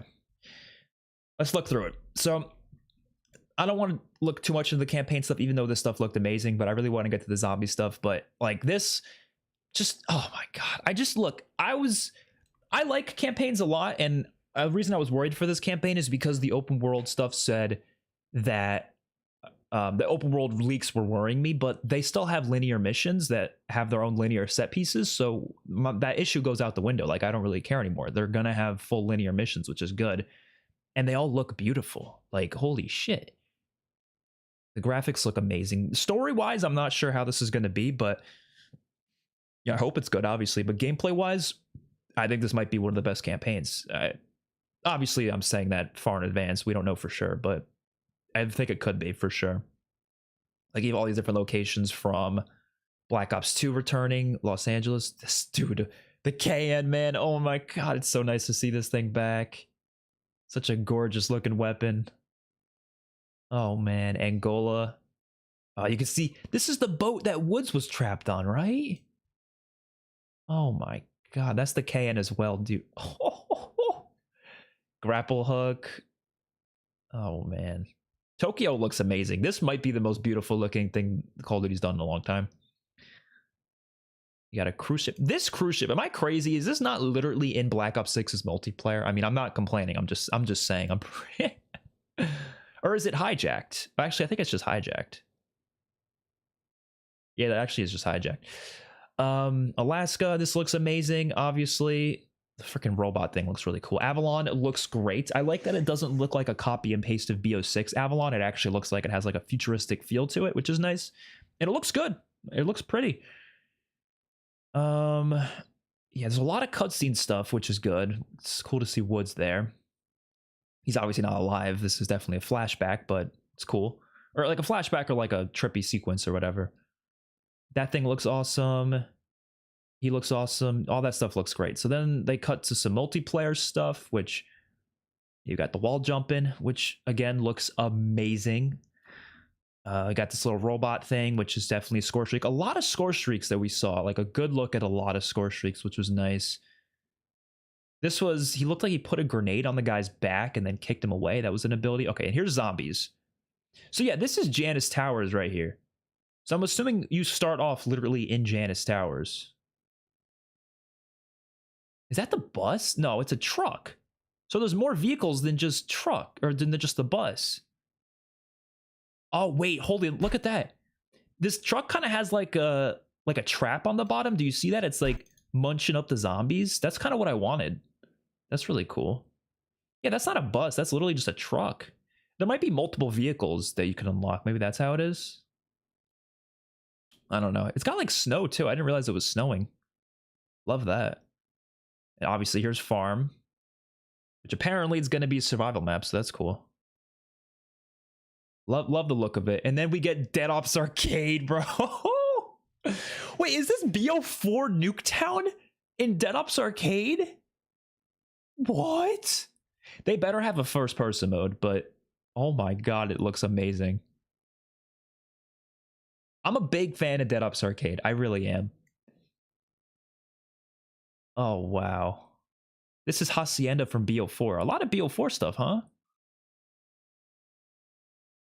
I see the parasites as well, which is fine. Dead Ops Arcade usually brings stuff back from the previous Call of Duty. I mean, even like Cold War did that. They had a lot of Black Ops 4 stuff, so I'm not surprised by it. What is that the Guardian from Citadel? I think that's the Guardian from Citadel. Yeah, like I said, they use a lot of... Wait, is this the Wild? I hope this is the Wild. I hope they bring that concept back. Dead Ops Arcade 3, I think, is one of the best experiences of all time. I'm not kidding. So, if you haven't played it, please do yourself a favor. Go play Dead Ops Arcade. We're going to watch some of the Zombies YouTubers videos. We'll do that in a little. I just want to check out these first. So this is the direct itself. We're not going to look through all of it because it's really long, obviously, but I wanted to go at the, I want to look at the multiplayer stuff a little bit more in the HUD as well. Like, dude, Raid just, oh my god, it looks beautiful. I'm glad they didn't just copy and paste Raid. They literally gave it its own theme. Oh my god, it looks good. Ugh. Like all of this, the colors look fucking amazing. This is all multiplayer. Like obviously this map looks a little grungy, but it's okay to have one grungy map here or there. That's totally fine. I don't care. As long as most of the maps are colorful, and we're feasting. I wish they would. Does anybody know anything about the class system? What it's like? I don't know. Where's that HUD? I want to see that HUD again. I'm such a sucker for HUDs, man. Right here. Oh my god, look at that. So what I like about it is, I mean, it's an early version of the HUD. I'm sure they're probably still working on like adjustments and stuff, but I really do like the how different it is than BO6, because I would have been upset if they just copied and pasted BO6's HUD. I think that would be disappointing. I'm gonna turn off that compass up there, so just forget the compass even being there. But I love how the score streaks look on the right. I like how the gun looks down there. I like just where the ammo is. The everything just looks great. I'm assuming that's a field upgrade on the bottom right, which could also be like a specialist maybe. But and then on the left, I think that's just health, right?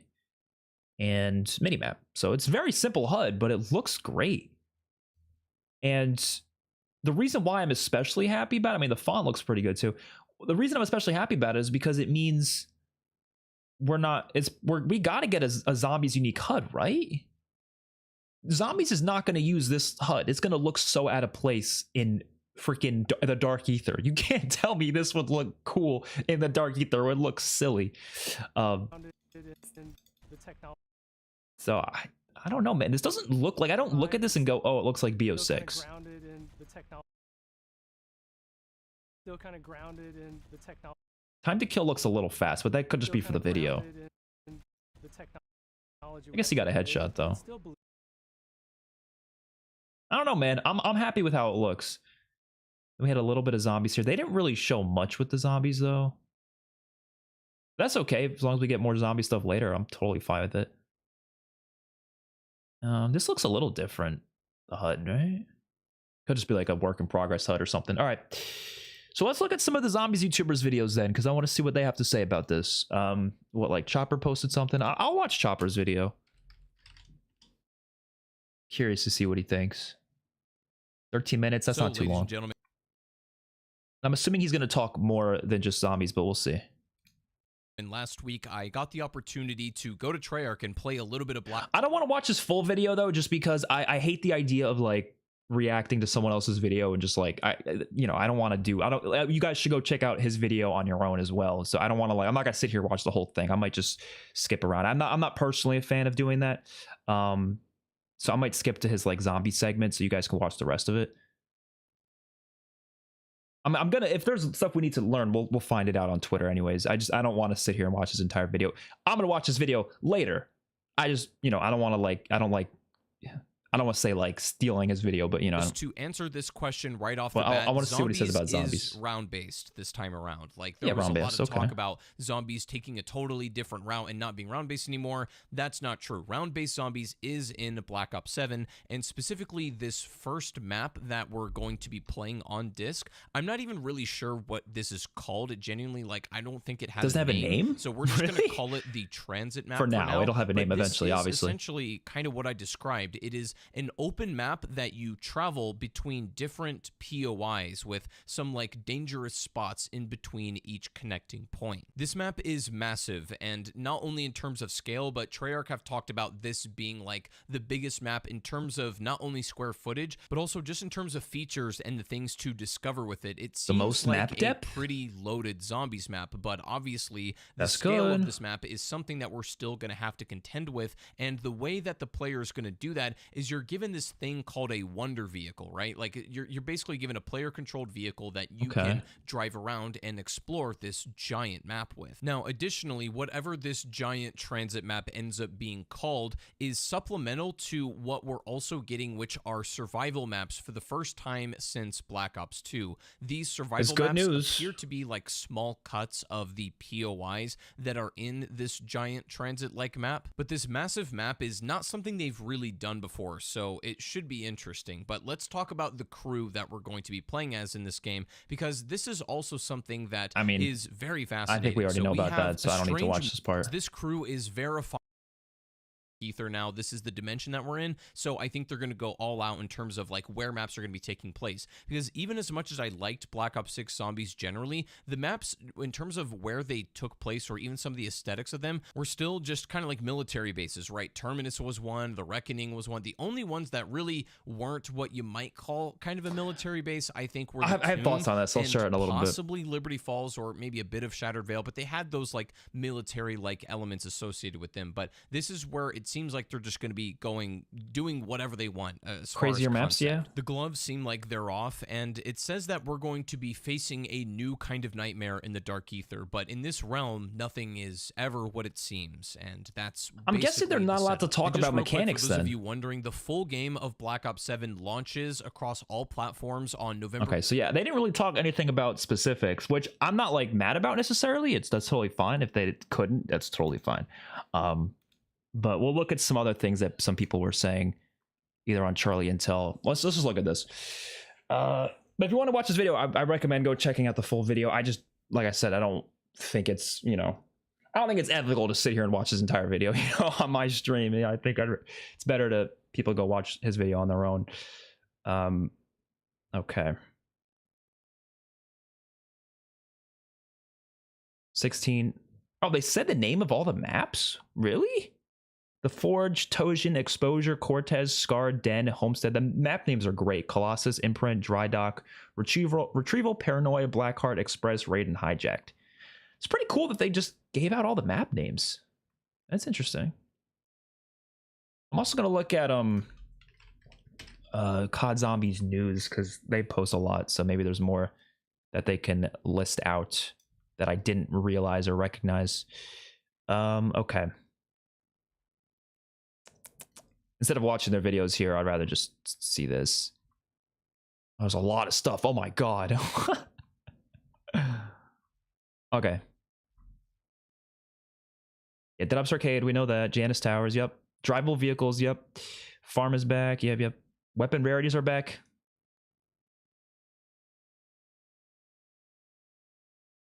Nah, it's okay. Zombies are in the Black Ops 7's campaign. Yeah, I noticed that. That's pretty cool. Lore around the new 4 characters will be revealed throughout the Black Ops 7 year. Okay, I mean, as expected. You can play as both Requiem and the OG 4. You can play as any combination of them. They will all have dialogue with each other. Cool. 1 round-based map at launch, plus the survival maps, right? It's inspired by Transit, described as the largest round-based map ever. So it's not really Transit, it's just inspired by it. Okay. It's described as being a Bermuda Triangle. Each location will be unique and will have its own story. Each location will be from different time periods. Oh, that's pretty sick. Each location from different time periods? I kind of like that. That sounds pretty sick. Survival mode returns. It will be playable on different Black Ops 7 Zombies launch map POIs. Like I said, that sounds good because that means we're going to have the main map and then we're going to have like 3 survival maps. And the reason I like that is because they don't, actually, I don't know about 3. I'm just assuming it's probably going to be like 2 or 3. That means they don't have to make the main map simple, overly simple. They could go complex, go a bit further with it because those other survival maps are there for those casual players who just want a camo grind. You know what I mean? But I don't really know how far they're going to go with that. Oh, this is the launch map layout. I guess he like drew it. It's like a rough concept and not accurate. Okay. Kind of looks interesting, like a little hub area and then a bunch of other points. I don't know. Was that 6 POIs then? Kind of reminds me of Shinonuma a bit. Black Ops 7's launch map has 6 POIs. Well, yeah, we just saw that. One of them is called Farm and is based on Farm from Transit. You think all 6 POIs are their own survival maps? Does that mean we'd be having 7 maps at launch? Like, 1 main map, 6 bonus maps? That'd be a lot, but I would be pretty happy with that. Diner is returning as well, so there's more Transit POIs. It's not just Farm. Is it going to be its own survival map, though? I hope so. Fog will be on the new map on the roads between POIs. I'm fine with that. I know people hate fog. I don't see the issue, personally. As long as it's like, I think it should be rolling fog. Like, it shouldn't be consistent fog. It should, like, come in and out, periodically. Kind of like Call of the Dead. Wonder vehicles are in the Black Ops 7 launch map. Oh, where's this image from? Holy shit. This image looks sick. So I've actually, which is crazy, I've had this idea like years ago. Not saying they stole my idea. I'm just saying I've had this idea years ago of like vehicles on transit and being able to just drive to each POI. It's, pretty cool idea, I would say. Richtoff and Nikolai Dempsey and Takio have no clue who each other are. Really? Where are these images coming from? Did they do a blog post? Secrets will be scattered around the foggy roads in the Black Ops 7 launch map. I mean, I'm sure they would. Wonder vehicles seem to be upgradable. Holy shit. I literally made a tweet about this weeks ago saying they should do it. Pizza said the fog is not even close to a problem. He said it is rolling fog. Okay, that's good then. That's fine. Fog isn't a bad thing. You can attach 3 abomination heads to it and a mounted DG2? What? All right, that's sick. I hope that's like side quest stuff though. That would be so fucking cool. Post-launch content includes new survival maps. As long as it's not like, as long as there's 4 new full original maps for post-launch, we're fine, right? And you throw some survival maps in between, that's totally fine with me. That's actually great. As long as you're not taking away development time from the main maps, obviously. It should just be POIs from the main maps that they take out. Survival maps in BO6 will have, in BO6? You mean BO7? Will have everything you need in them to get to high rounds. Okay. All right. Farm survival map is coming on launch. Okay. That's what I thought. Gobblegums are carrying forward. I'm okay with that. I just don't want, we'll see.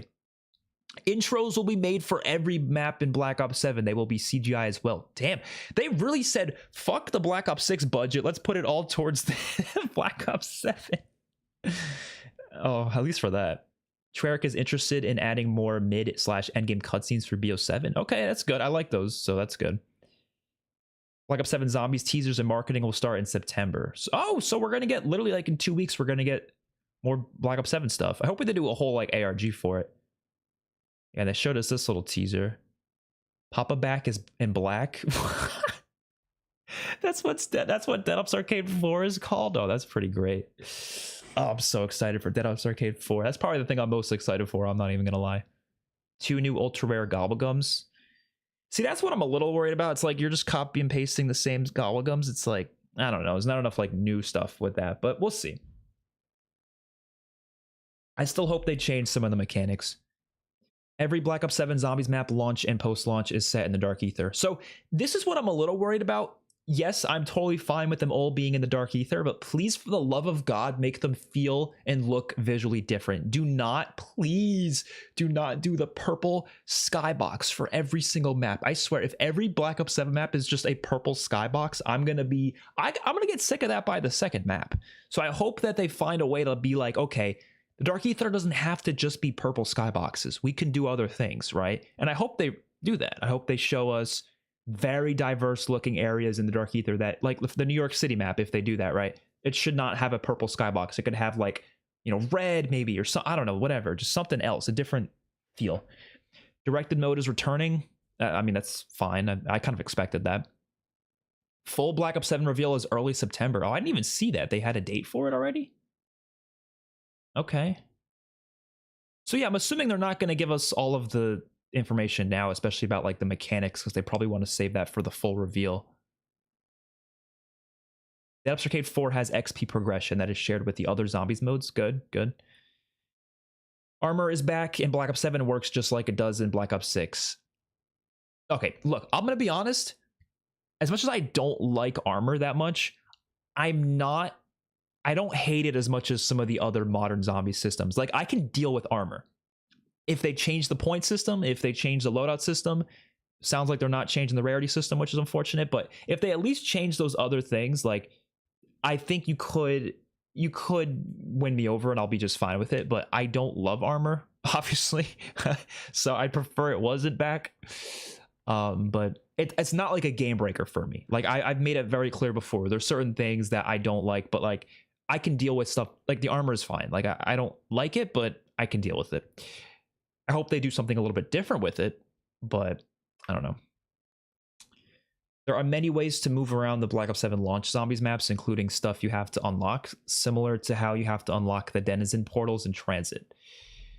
Okay, cool. That's, yeah, more ways to get around the map, I guess. Power Station is on the new map for Black Ops 7 alongside Diner and the... So it literally is Transit then. It's hard to get like good information. Everyone's like, oh, it's a Transit like inspired, but it's not actually Transit. It just sounds like it is Transit then, right? But it's not going to play like Transit, but I'm assuming it's going to be very similar to Transit. I don't know. Yeah, I don't like the armor system either. It's just more one of those things where it's like, I can stomach it if we really have to deal with it, but as long as they change some of the other systems. And I'm going to be honest, I'm not fully expecting those changes, just because I feel like if they were going to bring back the old point system, I feel like they would have said it by now. I feel like they would have said it, right? I don't know. I think it's a wrap on that. I'm not gonna lie. I don't know. I mean, they still have more to reveal, but I just feel like that's like the first thing they would be saying. They'd be like, oh, we noticed the point system was different. I feel like that's what they would, unless, again, maybe they're not allowed to say that. That's what I'm like hoping for. I'm hoping they're just not allowed to say that right now, but maybe they, you know, will reveal it later on.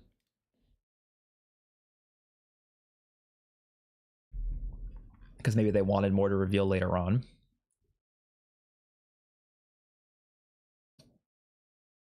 Okay, so now they're tweeting a bunch. Is there a blog post? Yeah. I thought there was going to be a blog post. Oh wait, no, it's not the blog post. What am I doing? Where is the blog post? Because it looked like there was images right here, maybe? Yeah, right here. Okay. I want to see the images in this just to check them out. I always love the blog post images. We are not going to read all this. Maybe I'll read it later, but if you guys want to read it, Call of Duty blog. I'm not reading through all of this. I feel like we learned most of this in the direct anyways, but yeah, I hope we see Avalon in Warzone, man.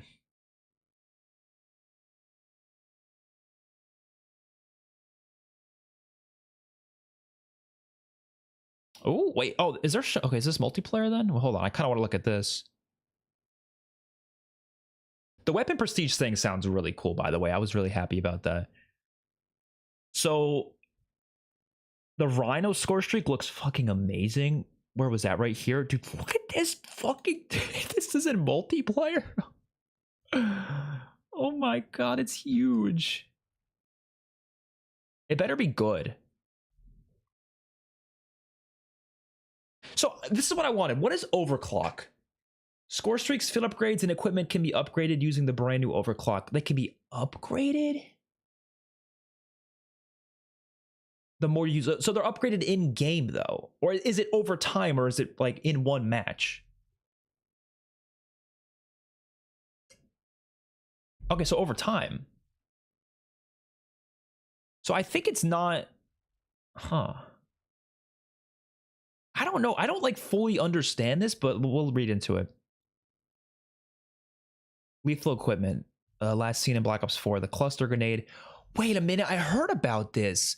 There was a leak like months ago saying something about you can progress. There's progression for score streaks, field upgrades, and equipment. I remember hearing about it. Oh, that's actually fucking sick. There's going to be so many progression systems in this game. So lethal equipment, cluster grenade, last seen in Black Ops 4. Okay. Lethal that scatters smaller explosives. It kind of sounds like pro perks, but instead of being with perks, it's with score streaks. First overclock adds the ability to cook the fuse over time. You have to choose between one? Or is it just you just progress it? That's actually really cool. Oh my god. I'm not going to read all this, but this sounds amazing. Yo, this is Gridlock! This is the Black Ops 4 map Gridlock. Am I crazy? There was a leak that map was going to return. Is that not Gridlock? They didn't announce that was coming back. This is fucking Gridlock. Right? This map right here. Is that not this map? Is that not this map right here? I don't know, I can barely pull it up right now, but that's Gridlock from BO4. There was a leak about that, but they didn't announce it was coming back. That literally is Gridlock. Okay, maybe they just reimagined it. I don't know.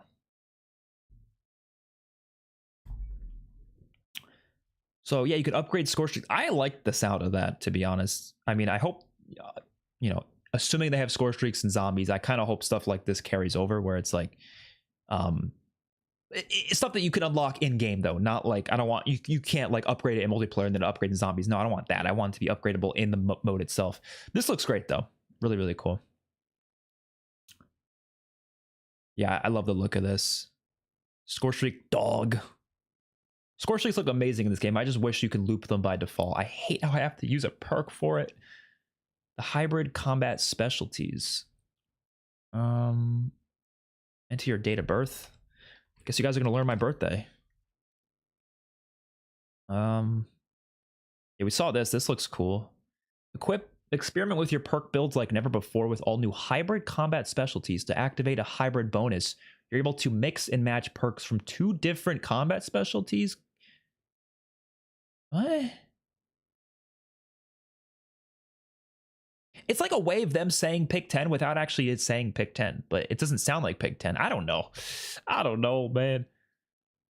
So yeah, the wall jumping looks amazing. Very glad they got rid of attack sprint. That's good. Here's all the multiplayer maps. So gorgeous. So gorgeous. Raid looks gorgeous. Oh. The Alaska one, I think, is the best looking one, though. Then we got Skirmish. Obviously, it's going to be on the Avalon. POIs, that's fine. Round-based Zombies returns. Okay, some of the images we didn't see. Nightmare begins where the reality ends. Following the shocking revelations at the conclusion of Black Ops 6, the crew now appears trapped in dark ether, the imprisonment in the Bermuda Triangle-like hellscape. Fog never lifts, the shadows breathe, and the dead don't rest. Okay. I like the look of it. And we know they're returning, obviously. We saw this image, trapped in the dark ether. I'm not going to read literally everything because, like, we already know all this. I can kind of skim over it. It's nothing new. This screenshot looks pretty cool down here.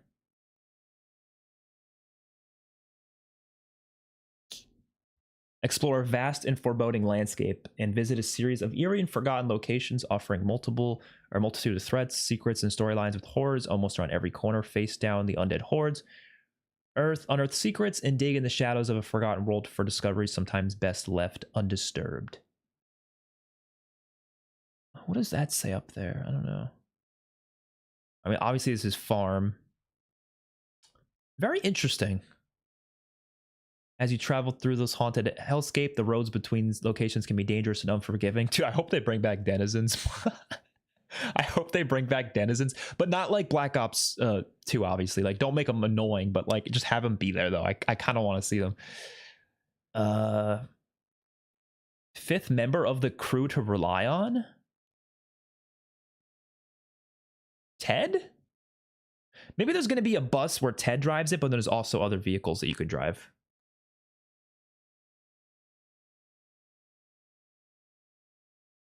The idea of wonder vehicles is pretty cool, though. Oh man, I love Dead Ops Arcade. Survival maps are coming back for the first time since Black Ops 2. You know what? This pisses me off a little bit. It really does. Why are we acting like why are we acting like World War II zombies doesn't exist? What are we doing? What are we doing? We're just lying now. We're lying. They're just erasing World War II zombies from existence by saying that, man. Do we forget about the Tortured Path? They had 3 survival maps. They had Groston House. Why do we forget about those, man? It hurts. You know what's funny about this, though? This does confirm that they didn't see Liberty Falls as a survival map, like as a bonus map. Everyone was saying it was, but I don't think they saw it as that. They just saw it as a simpler, regular experience. Delivering a focused, unfiltered, round-based zombies experience at individual locations. Throughout the launch map, there are no quests, in the survival maps, other than you and your squad surviving against the relentless undead as long as you can. I like that. I like that a lot. The Giant was basically a survival map. That's true, too. World War II Zombies isn't Treyarch, so it doesn't exist, obviously. Yeah, so tax sprint is removed by default.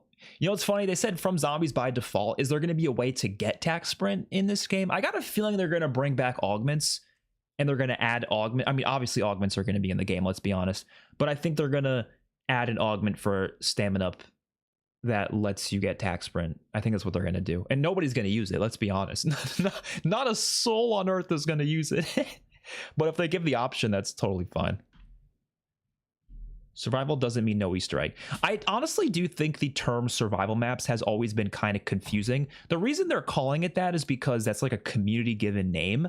It is a confusing name though, because obviously regular maps are survival too, right? They're all survival maps. It's just when they say that, they mean specifically maps that are intended specifically for survival, and that's it. There's no exfil probably. There's no Easter eggs, obviously. That's why they call it survival maps. They probably should use a different term like bonus map or something, but it's fine. Because it might confuse people. They might be like, are the regular maps not survival? No, obviously, you could still survive. It's still the idea of the mode. It's just in the main map, you could do the Easter egg and you could exfil, so it's going to be a bit different. I don't know how exfilling is going to work, though. It's probably going to be like a portal or something, you know? It says no quests, but there might be like a music Easter egg. Yeah, there could be like little Easter eggs for sure. I hope there is, honestly. Dead Ops Arcade 4, yep. Excited for that. I just hope there's first person mode as well.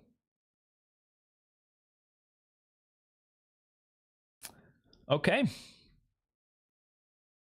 Love the weapons prestige thing, because we've seen weapon prestige before, but honestly, I've never been like encouraged to weapon prestige. I've never thought it as a good idea. But in this game, if you get attachments for doing it, of course I'm going to weapon prestige. So that's actually going to make grinding in this game pretty insane. I just really hope there's at least some classic mechanics. Well, carry forward. Oh shit. Oh, hold on. I didn't even see anything about carry forward yet. Is there anything else here? I had no idea they talked about carry forward.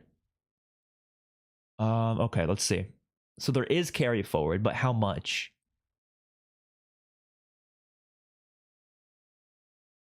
Black Ops 7 will feature the ability to utilize a wide variety of content from Black Ops 6.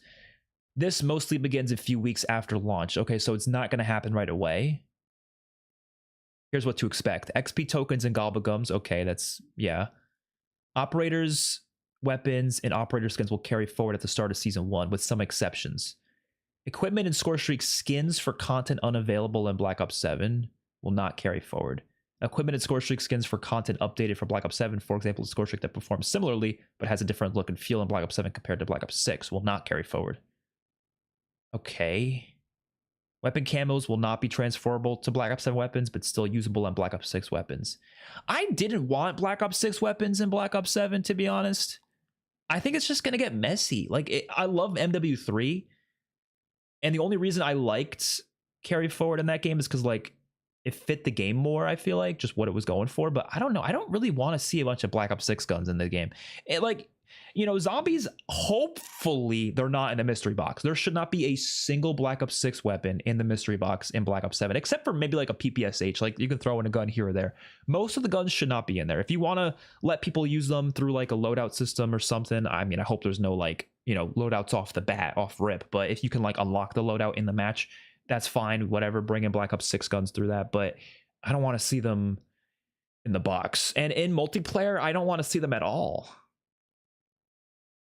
I don't like that. But you know what's interesting? They didn't say anything about exceptions for operators, so that means we're going to see Beavis and Butthead in Black Ops 7. That just pissed off 99% of the community. I'm surprised they're allowing that. I thought after all that terrible reception to the Beavis and Butthead stuff, I thought they weren't going to carry forward. I thought they were going to be okay, we'll carry forward guns and stuff, but we're not carrying forward operators. They're carrying forward operators? Really? But it's at the start of Season 1, so at least you have a few weeks of not having to deal with that. I don't know.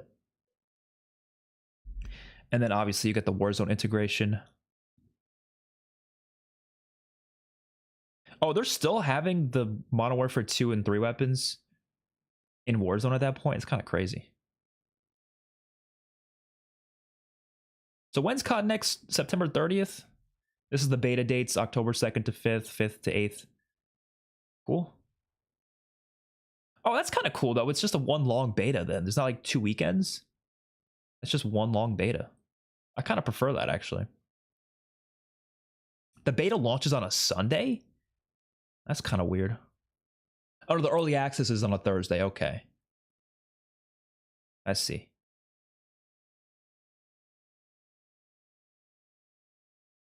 So when's COD next? September 30th? Did they say when the zombies reveal will be, though? I don't know. All right, we'll just look last minute things on Twitter. We'll talk to you guys for a few minutes, and then I'm going to head out. Just want to see if they announced anything else.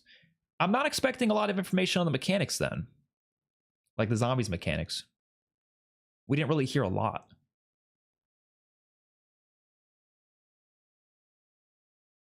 There's a lot of stuff I'm positive on, and then there's a lot of stuff I'm not, but it really is mixed. Visually, I think the game looks gorgeous. Everything visually, I think is a positive. I think my main worries come down to, it literally just comes down to the mechanics and zombies. Oh, look at this.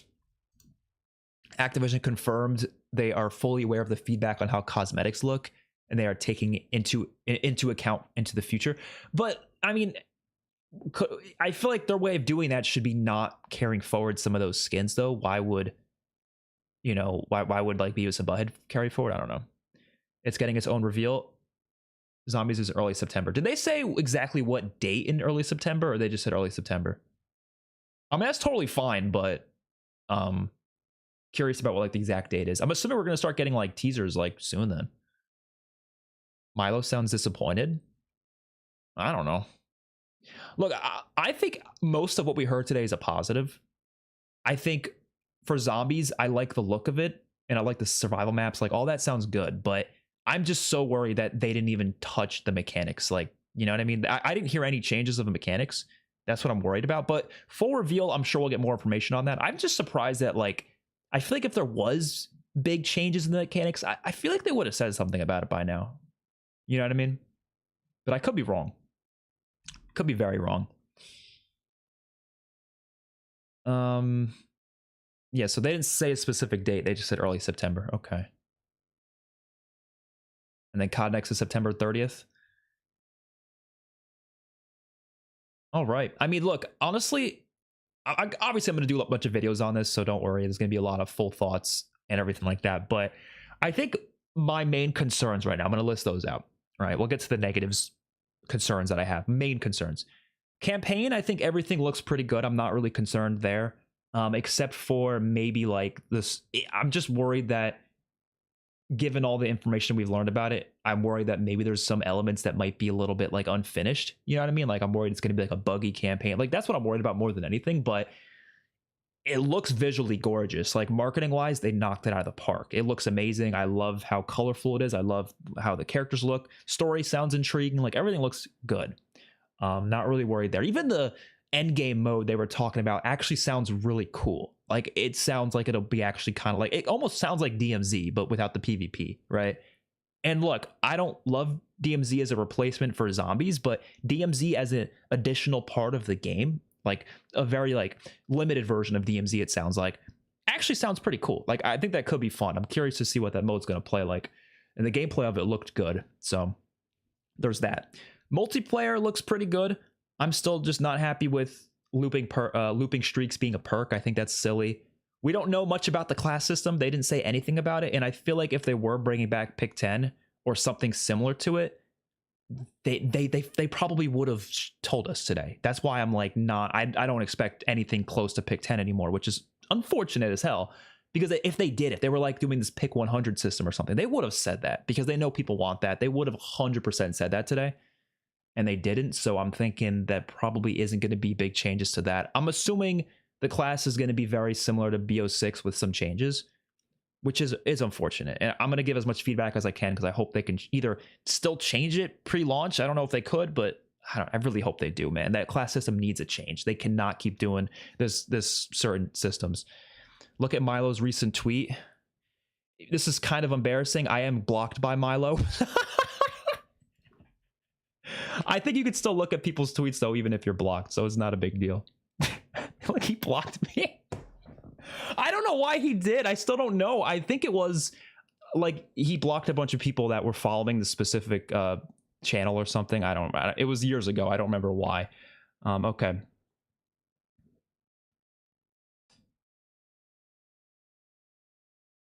Wait. Oh,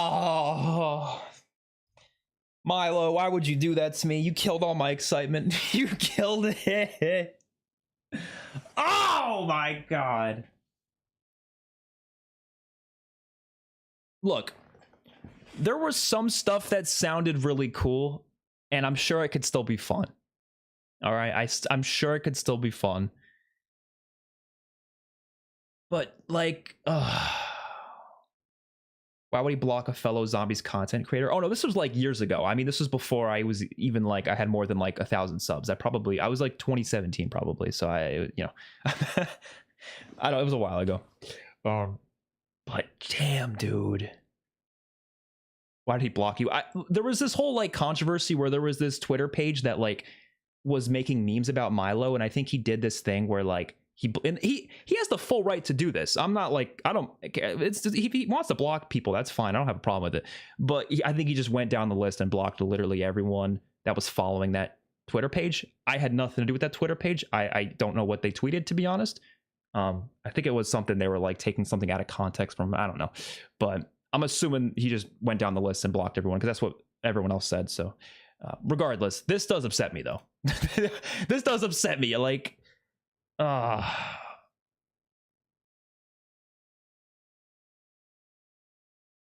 damn, man. And look, here's the thing. I don't care about armor. I could deal with armor, but the fact that he's saying that right now, it means the point system's the same. It means the loadout system is the same. It means there's probably arsenal stations. There's probably crafting bench. It's probably all that, right?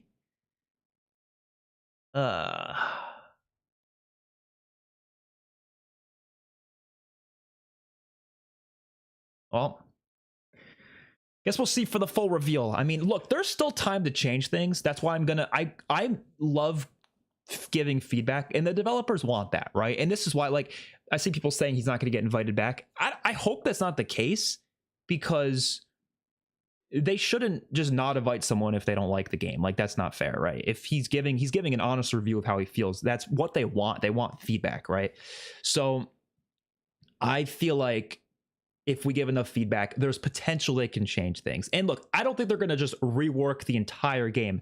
But like, as an example, let's say loadouts is in the game by default. We don't know if that's the case or not, but let's just assume it is. Because I feel like if he was saying this, it probably means it is the case. He wouldn't say this if loadouts changed. Loadouts should be a wall buy. Like, make it a 5,000 point wall buy. They could definitely, they can add that system within like a week. You start with a pistol. You have to go get a loadout wall buy on the map somewhere. Each map has a loadout wall buy spot. That's where your loadout weapon goes. 5,000 points, or like, you know, the rarity system's there, so I guess you have to make it so it's like 5,000 points additional to the rarity, whatever. So if you want a guaranteed gun, you have to spend a decent amount of points for it. But if you don't care about your guaranteed gun, you could just play the game normally like the classic games. Point system is harder to rework at this point. If they didn't design the game around it, I don't know if they're going to change that. But look, you know what this confirms to me? I think they're going to do a classic mode in BO7 at launch. I think they're going to rely on that classic mode, which I still don't think is going to work. We'll see. Black Ops 6 is apparently going to get the classic mode literally season 6, so we can see how it's going to play. But I think that's their way of like warming us up to how that classic mode will play, and I'm sure that classic mode is going to carry right into BO7. And like I said, I just don't think it's not the way to do it. Mix the mechanics, man. You can't design these maps around completely different mechanics and make it work properly. I don't think they'll even change the point system for the other, for the classic mode. If they do, cool, but I don't expect them to. I'd love to be proven wrong, but I don't know. Yeah, I feel like I'm going to end up liking multiplayer more than zombies in this game. I don't know. No, look, I like BO6. Again, I don't want this to get twisted. Like, I have made this so clear over the past year that I think BO6 is a really fun zombies mode. It is extremely fun. Every time a new map comes out, I am excited. I am like, hell yes, this looks great. Let's play it. I have fun in the Easter egg. The boss fights are fun. Like, everything's fun, right? It's not about me not liking BO6.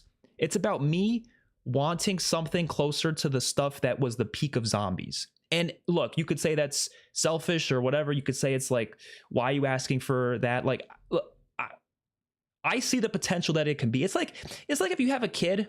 This is going to be a crazy analogy, but hear me out. It's like you have a son or a daughter or whatever, and they are so talented. Like, holy shit, they can do so much in the world, but they don't do anything. They don't utilize their skills to be great. And I feel like that's how I feel about zombies. Like, zombies could be so much better, and I see that potential. And it's like, I don't think it's gonna become the peak of what it can be if they just stick to these modern mechanics. It's just not gonna happen. It's meant for camo grinding. That's the thing that a lot of people mention when it comes to loadouts. But the thing is, when it comes to loadouts, they can survival maps. They can literally do like a casual mode for the survival maps that have loadouts. Boom, you fix the problem. If you want a camo grind, go play that casual mode or something, or play the survival map, whatever. Right? But if you play the regular main map, the regular main mode, you have to do the start with a pistol. to me that solves the issue. Like I personally don't see the problem. Or if you can earn your loadout weapon in the match, does anybody actually camo grind in the first 15 rounds of zombies? Usually they do it after 15, right? I mean, at least in my gameplay, unless you're playing directed mode, but you're gonna be doing most of your camo grinding round 15 to round 30. That's like the majority of camo grinding time. So why do you need your loadout gun right away? Like, you know what I mean? If loadout weapons can be something you unlock in the map, then players do not need it right off the start for camo grinding. You know? Damn, that's disappointing. We'll see when we get the full reveal. I'm still looking forward to it. Again, it very nuanced here. I feel like a lot of people lack nuance. Just being completely honest, there's a lot of people who lack that. Not saying anybody here does, but a lot of people do. So they'll hear me say this and they'll be like, "Oh my God, he's hating." No. I'm disappointed. I'm still excited. You can be both of those things at the same time. It's not impossible, right? You can have some disappointment and then also be like, "Oh fuck, everything else looks amazing," because it does look amazing. Like visually, this shit looks great. Loved that they talked about a abomination head you can put on the front of the Wonder vehicle. That sounds awesome. Or a DG2 turret. Again, if they utilize that in a cool way, I'm on board, right? I'm on board with a lot of what this game is showing. I mean, multiplayer and campaign looked phenomenal.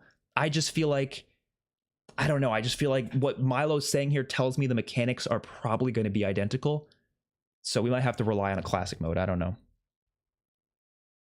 Imagine a new gun comes out that's crazy good, like the ABR, and you need to spin the box 30 to 50 times just to get the gun. But that's what I'm saying, though, Donuts. Like, I feel like if they were to implement the loadout system into other places in the game, like a casual mode or something, or like I said, like a wall buy that you can get on the map, then I think, honestly, everyone would be okay with that. Because, like, I actually agree with you. I think that is an aspect. Like, I go back to old zombies. Like, I wanted to do this video like using every, like, I did it a while ago, actually. I did using every PPSH in zombies history. There was a couple of those games I had to sit there at the box for a while just hitting it, right? Yeah, because I mean, that's just how zombies used to work. But like, I don't think the alternative should be like, oh, you just get anything off rip. You know what I mean? Because I think that does kill the fundamental core foundation of zombies. That was a word vomit of a sentence, but like, I feel like it goes against that. And although, yeah, the rarity system makes it so you are still using a weaker gun regardless of what gun it is, I don't think it works because people still stick with that gun and just, you don't get that aspect of like, oh, you're going to get a wall buy, you're going to hit the box. Like the wall buys and boxes just, they don't mean much to me in BO6, I feel like, you know? So that's why I'm like, there's got to be another way to make it all work. And who knows? I don't know. Customizable wall buy is perfect. Make it expensive, low rarity. It would be awesome. That is exactly what I think it should be. Yeah, that's an idea that I feel like I've heard a lot of people mention, but it's like every map has a loadout wall buy spot. And like I said, it's like low rarity, expensive. So maybe like 5,000 points or something. I don't know. And you can get that whenever you get to that point of the map. Like, for example, let's say Liberty Falls. In the graveyard or something, there's a wall buy, and it's always there every game. And whatever loadout weapon you put on your class is going to go right there. So obviously, it would be stupid to put like a, I don't know, like a gun that's already a wall buy on the map as your loadout wall buy, obviously. But that's what you would think in your head. I should be using a different gun there. Like I'd probably put the Maelstrom, right? Because I love that gun. I'd put that there. But I'm not going to be using the Maelstrom for the first 10 rounds because now I have to actually utilize other stuff in the game. I can't deal with that starting pistol, so I might go, grab a wall gun or something, or hit the mystery box to try to see what I can get until I can get to my final weapon. Or some games I might say, you know what, I got a really cool gun out of the box in those early rounds. I might just say, screw the Maelstrom, and I'll just stick to that box weapon. And it said OBS is disconnecting. Are we all good? I don't know. No clue. But yeah, I feel like, where was I? What was I saying? Yeah, I feel like you got to encourage people to use different guns in that sense. And I think the RNG aspect of hitting the box is important to zombies. And I don't think it's as big of a focus nowadays because of loadouts and because of other reasons too. But I mean, I don't know how much of a role rarities plays. I guess it kind of does. But I think they need to do something like that at the very least. That's my main issue. The box is useless. Like, I'll be honest, I still hit the box sometimes for fun, like if I'm just messing around, but like I'm not encouraged to do it. And there's definitely an argument to be made is like, why do you have to be encouraged to do things? But I think game designers have to think about that. They have to think of like, how do we get players to play in certain ways so they're encouraged to actually mess with a lot of different aspects of the game? You can't just throw people in there and say, just do whatever you want, because then they're not going to do whatever they want. They're going to do the one thing that they think is the meta, or the one thing that they think is the most fun, maybe even, which might sound crazy, but yes, I think games should encourage players to do things even if they don't love that idea to begin with. Like an example is like Easter eggs, right? Not everyone loves Easter eggs. Do I think they should encourage people to do Easter eggs through like rewards? Yeah, of course. I think it's okay, because it gets you to eventually enjoy things that maybe you didn't even realize you would enjoy. Like I go back, I play World War II. There's so many cool guns in that game that I mess around with because I'm encouraged to hit the box and actually try different guns in that box. And there's a lot of cool guns in BO6, but I'll admit, I feel like I'm just, other than the camo grind, I don't feel encouraged to mess around with them other than just fun. You know what I mean? Which, again, it sounds ridiculous, but it's like, I do think that's how games work for me. It's like, you should encourage it. And I think it helps a lot of those, what's the word? People who complain about like the meta. There's less of a complaint about that if you don't have to rely on the meta. You know what I mean? Also, we don't need to spawn in with equipment. They're super cheap at the table.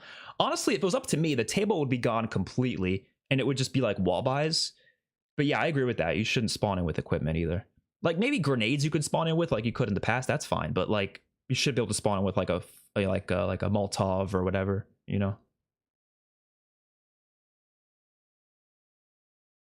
Load out weapons in arsenal machine requiring salvage to avoid spending points when it could be something could be spent on something else. I would prefer it as a wall buy, but it could be that too. Honestly, I thought of an idea. I just tweeted it out a couple hours ago. Like, what if they just brought back the Black Ops 2 fridge and they had that be the thing that you purchase your loadout gun from, and every map just has that Black Ops 2 fridge? It would kind of be more zombies unique, and that, a wall buy is zombies unique too, but I don't know. I think that'd be kind of cool. Ever since we got this new loadout system back in Cold War Zombies, the wall buys and mystery box have been devalued. Yeah, I don't really... The only time I've ever gotten a wall buy in Black Ops 6 is for the GS45s, because I don't like starting off with the GS45s, obviously, but if I want it, then I'll just get off the wall. But I don't think I've ever gotten another wall buy. I just don't see the point. Like I said, I hit the box sometimes just because it's kind of fun to like just be like, oh, what am I going to get, But wall buys, no. I wouldn't be surprised if they remove wall buys from Call of Duty. Like they removed carpenters. Maybe they'll remove wall buys next. Put monkeys, Casimirs, kill streaks in the box. Yes. Then once you get them, they're in the crafting table. That's exactly how it should be. Yeah. I don't mind them dropping from zombies as well, but they definitely shouldn't be something you could just get right away. Game design is nothing but encouraging players to play a game a certain way. Even classic zombies, that's games. Yeah, exactly. You're like, I think it's good to encourage a variety of play styles at the same time, but like, you can't just leave it up to the player to just figure that out for themselves. You know what I mean? I think there should be some level of let's design it in a way so players do things that leads to them doing a lot of different things, In the HUD selection, it looked like player health was 100 for multiplayer. Yeah, which is unfortunate, but they could still make the time to kill slower regardless. By like making the weapons do less damage, but I think it's going to be Black Ops 6, like exactly.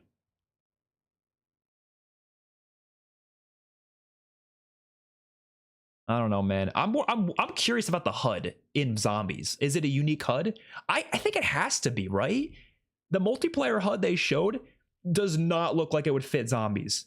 Like, as much as I don't like the Black Ops 6 HUD either, at least I could be like, okay, that's I guess it's so generic that it could fit zombies as well, fine. But like, Black Ops 7's HUD looks like so futuristic and crazy. How would that fit in this? I just don't see how it would. You're playing in like the Dark Ether, like that. Just no. If there's no unique HUD, honestly, it's gonna be, I don't know. That's really disappointing if we don't get that, but we'll see. We just have to accept we won't ever see classic mechanics in zombies again. Well, we're gonna get a classic mode. I just still don't. I'm still so skeptical about how that's gonna work, and I don't think that should have been their solution. Like, I know they know that people want classic stuff. 100% they know that. I think they're just worried about making a big shift because zombies is popular now, regardless of how much people want to accept it. It is popular. People like modern zombies. It's getting a lot of players. But also, it's important to keep in mind, I think a lot of those players, and I don't mean this in like a negative way, it's not to say Black Ops 6 isn't good. I think a lot of those players they've been doing it since Cold War. They're there to load up, with their guns and level them up for Warzone and multiplayer. That's a lot of what people have been doing. And they don't want to mess with that too much because it does lead to a lot of people playing zombies a lot. I get that. But like, you got to take risks. And I think a big risk that could pay off in a good way that would make people even happier is some of those classic things. Mixing them with the modern, not just going full in classic, but like mixing it a bit. I've said many times, point system is what I want changed more than anything. Loadouts would be nice as well.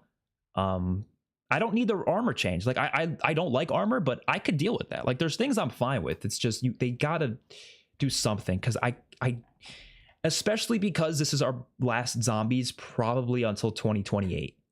And that's why I was really expecting some classic stuff, because I was like, if they're gonna leave us with no more zombies until 2028, surely they're gonna do something very different than BO6. So we have like 2 very different modes to play for the next 5 years or 3 years. But doing the same thing doesn't really make a lot of sense to me. You know what I mean? That's why I'm just so confused by this. Like, again, the classic mode could work. I don't see it working. I don't know. I'd love to be wrong, though. I would be so happy to be wrong.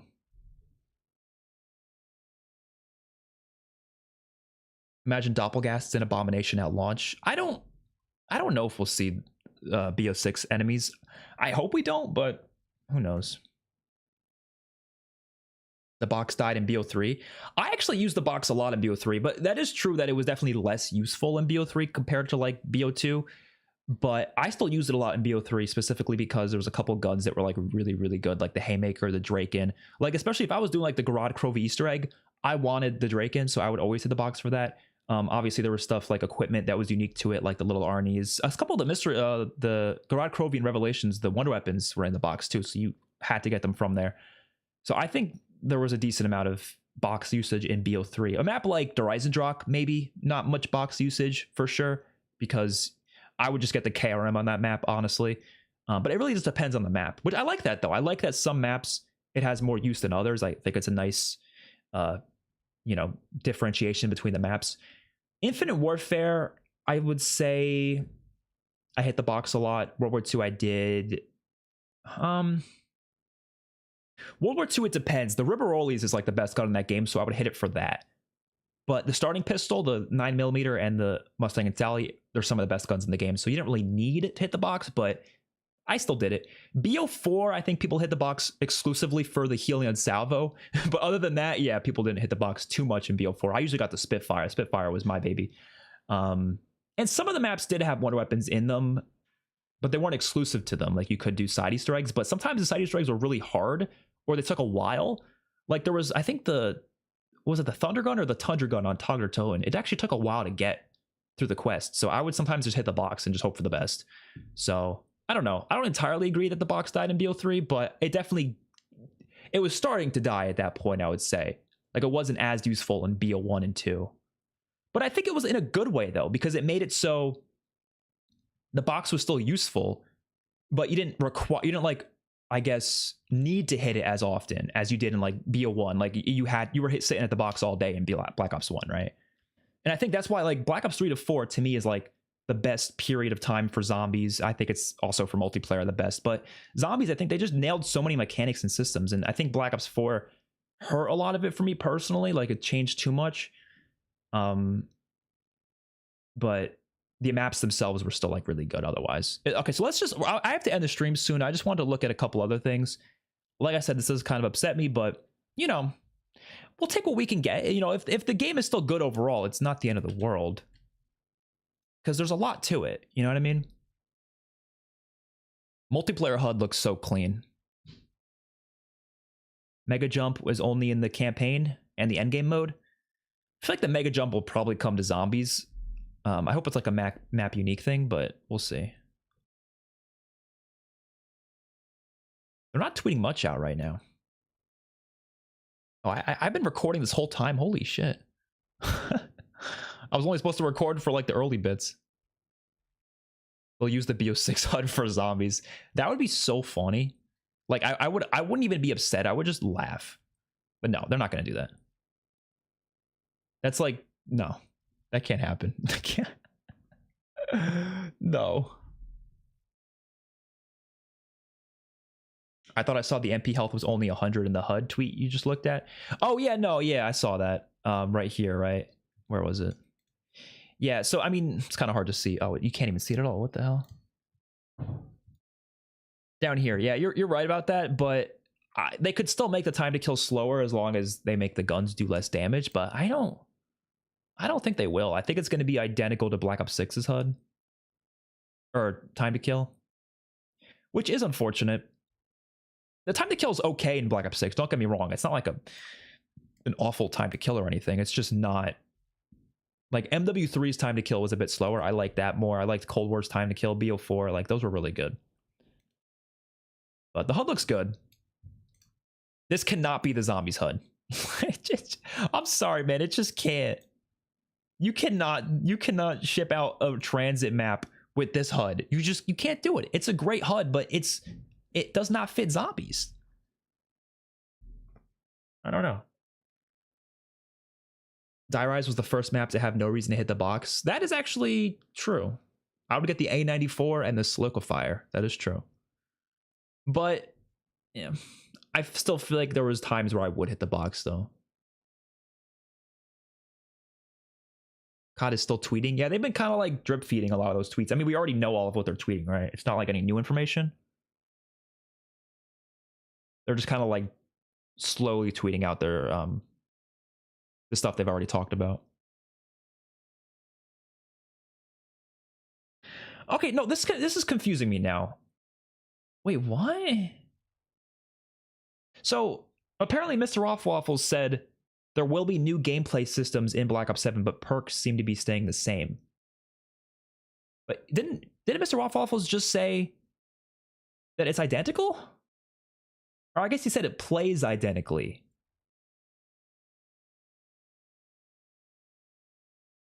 Oh wait, they talked about pick 10? Hold on. All right, well we gotta look this up. Oh my god, I thought it was ending the stream, and then they were talking about all this other shit. Fuck. I have to get going soon, man. But we need to look at this. So the Ghost of Hope retweeted something. I gotta look at this. Where is it? Okay, in a roundtable interview, Treyarch revealed why the pick 10 system was absent from recent COD titles. Pick 10 is a debate we have every single game. We haven't went back to it yet because I'm not convinced it's better. Oh my god. But it is better. Look. I surely they're developers. They are smarter than me. They're better than me at this stuff. They are. Objectively. I'm not going to sit here and act like I'm better. I'm not. Surely they can think of a pick 10 gunsmith hybrid. Surely. When people want pick 10, they don't need pick 10 exactly. So when they say it's not better, they're not convinced it's better.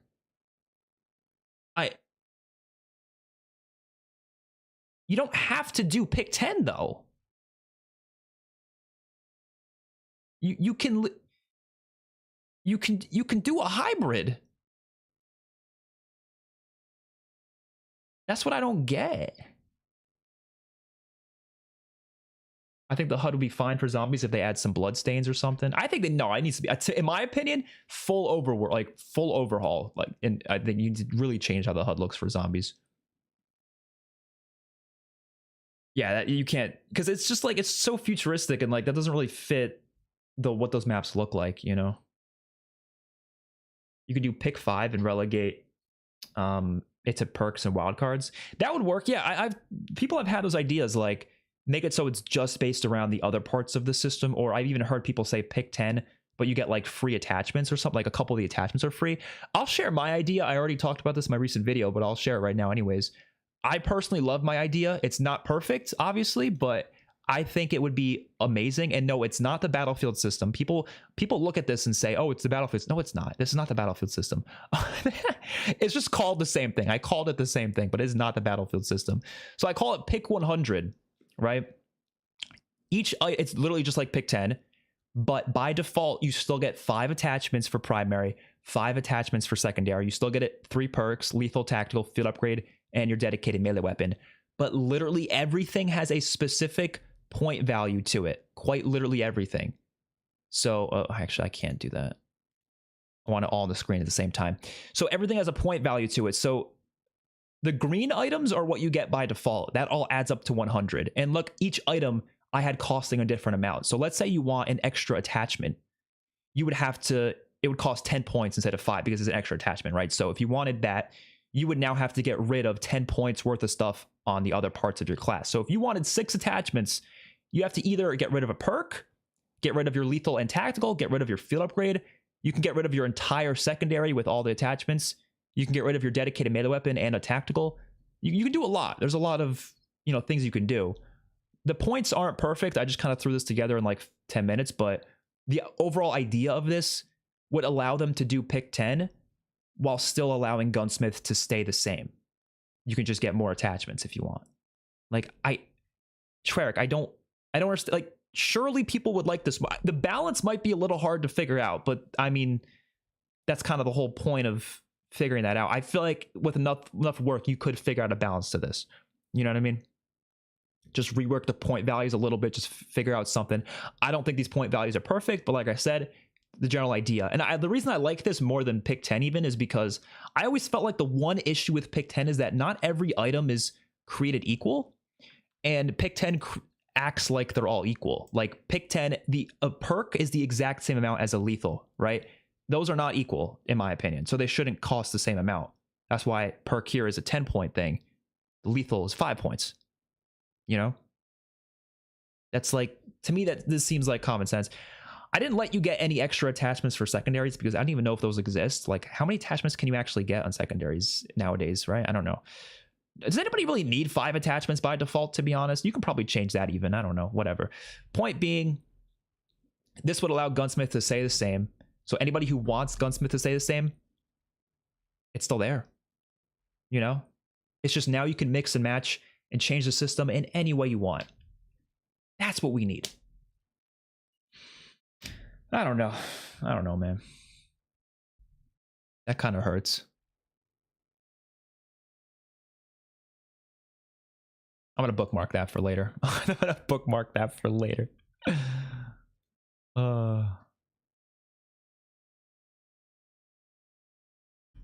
Anything else from Charlie Intel?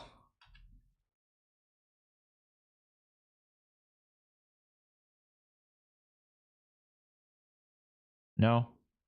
Okay. I think that's all then. Is there anything else that you guys saw that I missed? I don't know. I'm kind of not sure at this point. I hope the zombie storyline is good too. We have no idea about the point system. I don't think anybody has said anything about the point system, right? I mean, if somebody did, if anybody did, it would be Margwa, right? Let me go look up their channel or the page. We'll end that there, and then we'll I'm not gonna lie, the thing I'm most excited for is Dead Ups Arcade. Is that like weird to say? I think Dead Ups Arcade 4 is the thing I'm most excited for. Yeah, new gameplay system. So I mean, I'm sure it's gonna play similarly, but it's nice to see that there's at least something new. Maybe Milo just, what? Let's have some hope. Maybe Milo does not give a shit about the point system. So from his perspective, it did feel the same. Let's have some copium, everyone. Let's have some copium. Maybe the point system did change, but he's just thinking it's the same because he doesn't care about the point system. I don't know. Who knows? Who knows?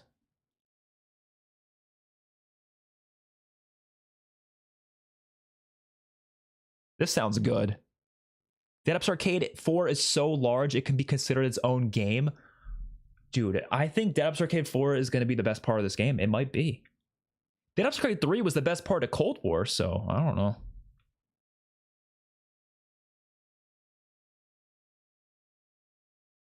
Nothing new here, I don't think.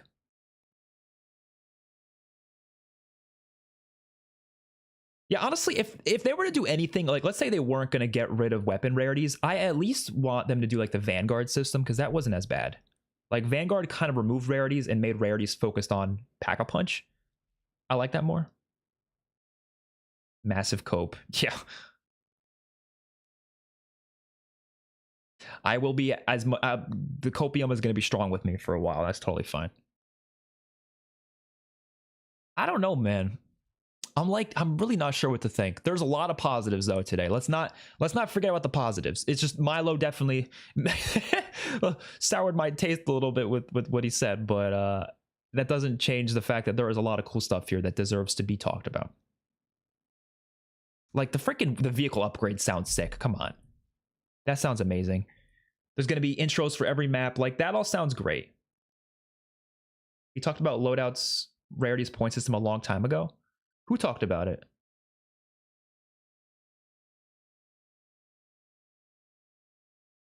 Oh, did Milo talk about the point system in his video? I'll watch this video for sure. I'm not going to watch it on stream. I don't really, you know, I'm not going to do it on stream, but I'll watch it on my free time.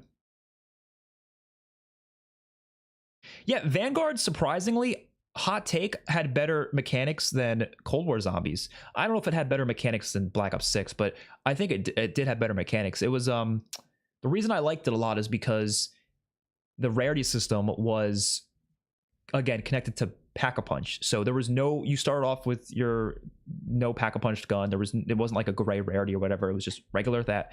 And then when you Pack-a-Punch, it goes up in rarity, obviously. So they're kind of connected. And you 3 pack tiers, so 3 different rarities after the additional starting non-papped rarity. But the Pack-a-Punch weapons are in the mystery box in Vanguard, so you could get like a Pack-a-Punch tier 3 weapon out of the box and stuff like that.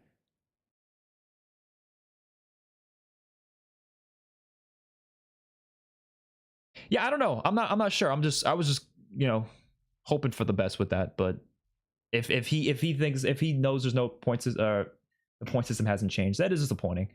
I'm gonna be honest though, I wasn't really expecting it to change. Like I think 30% of me was thinking maybe it would, but the other 70% was not expecting it. We'll see.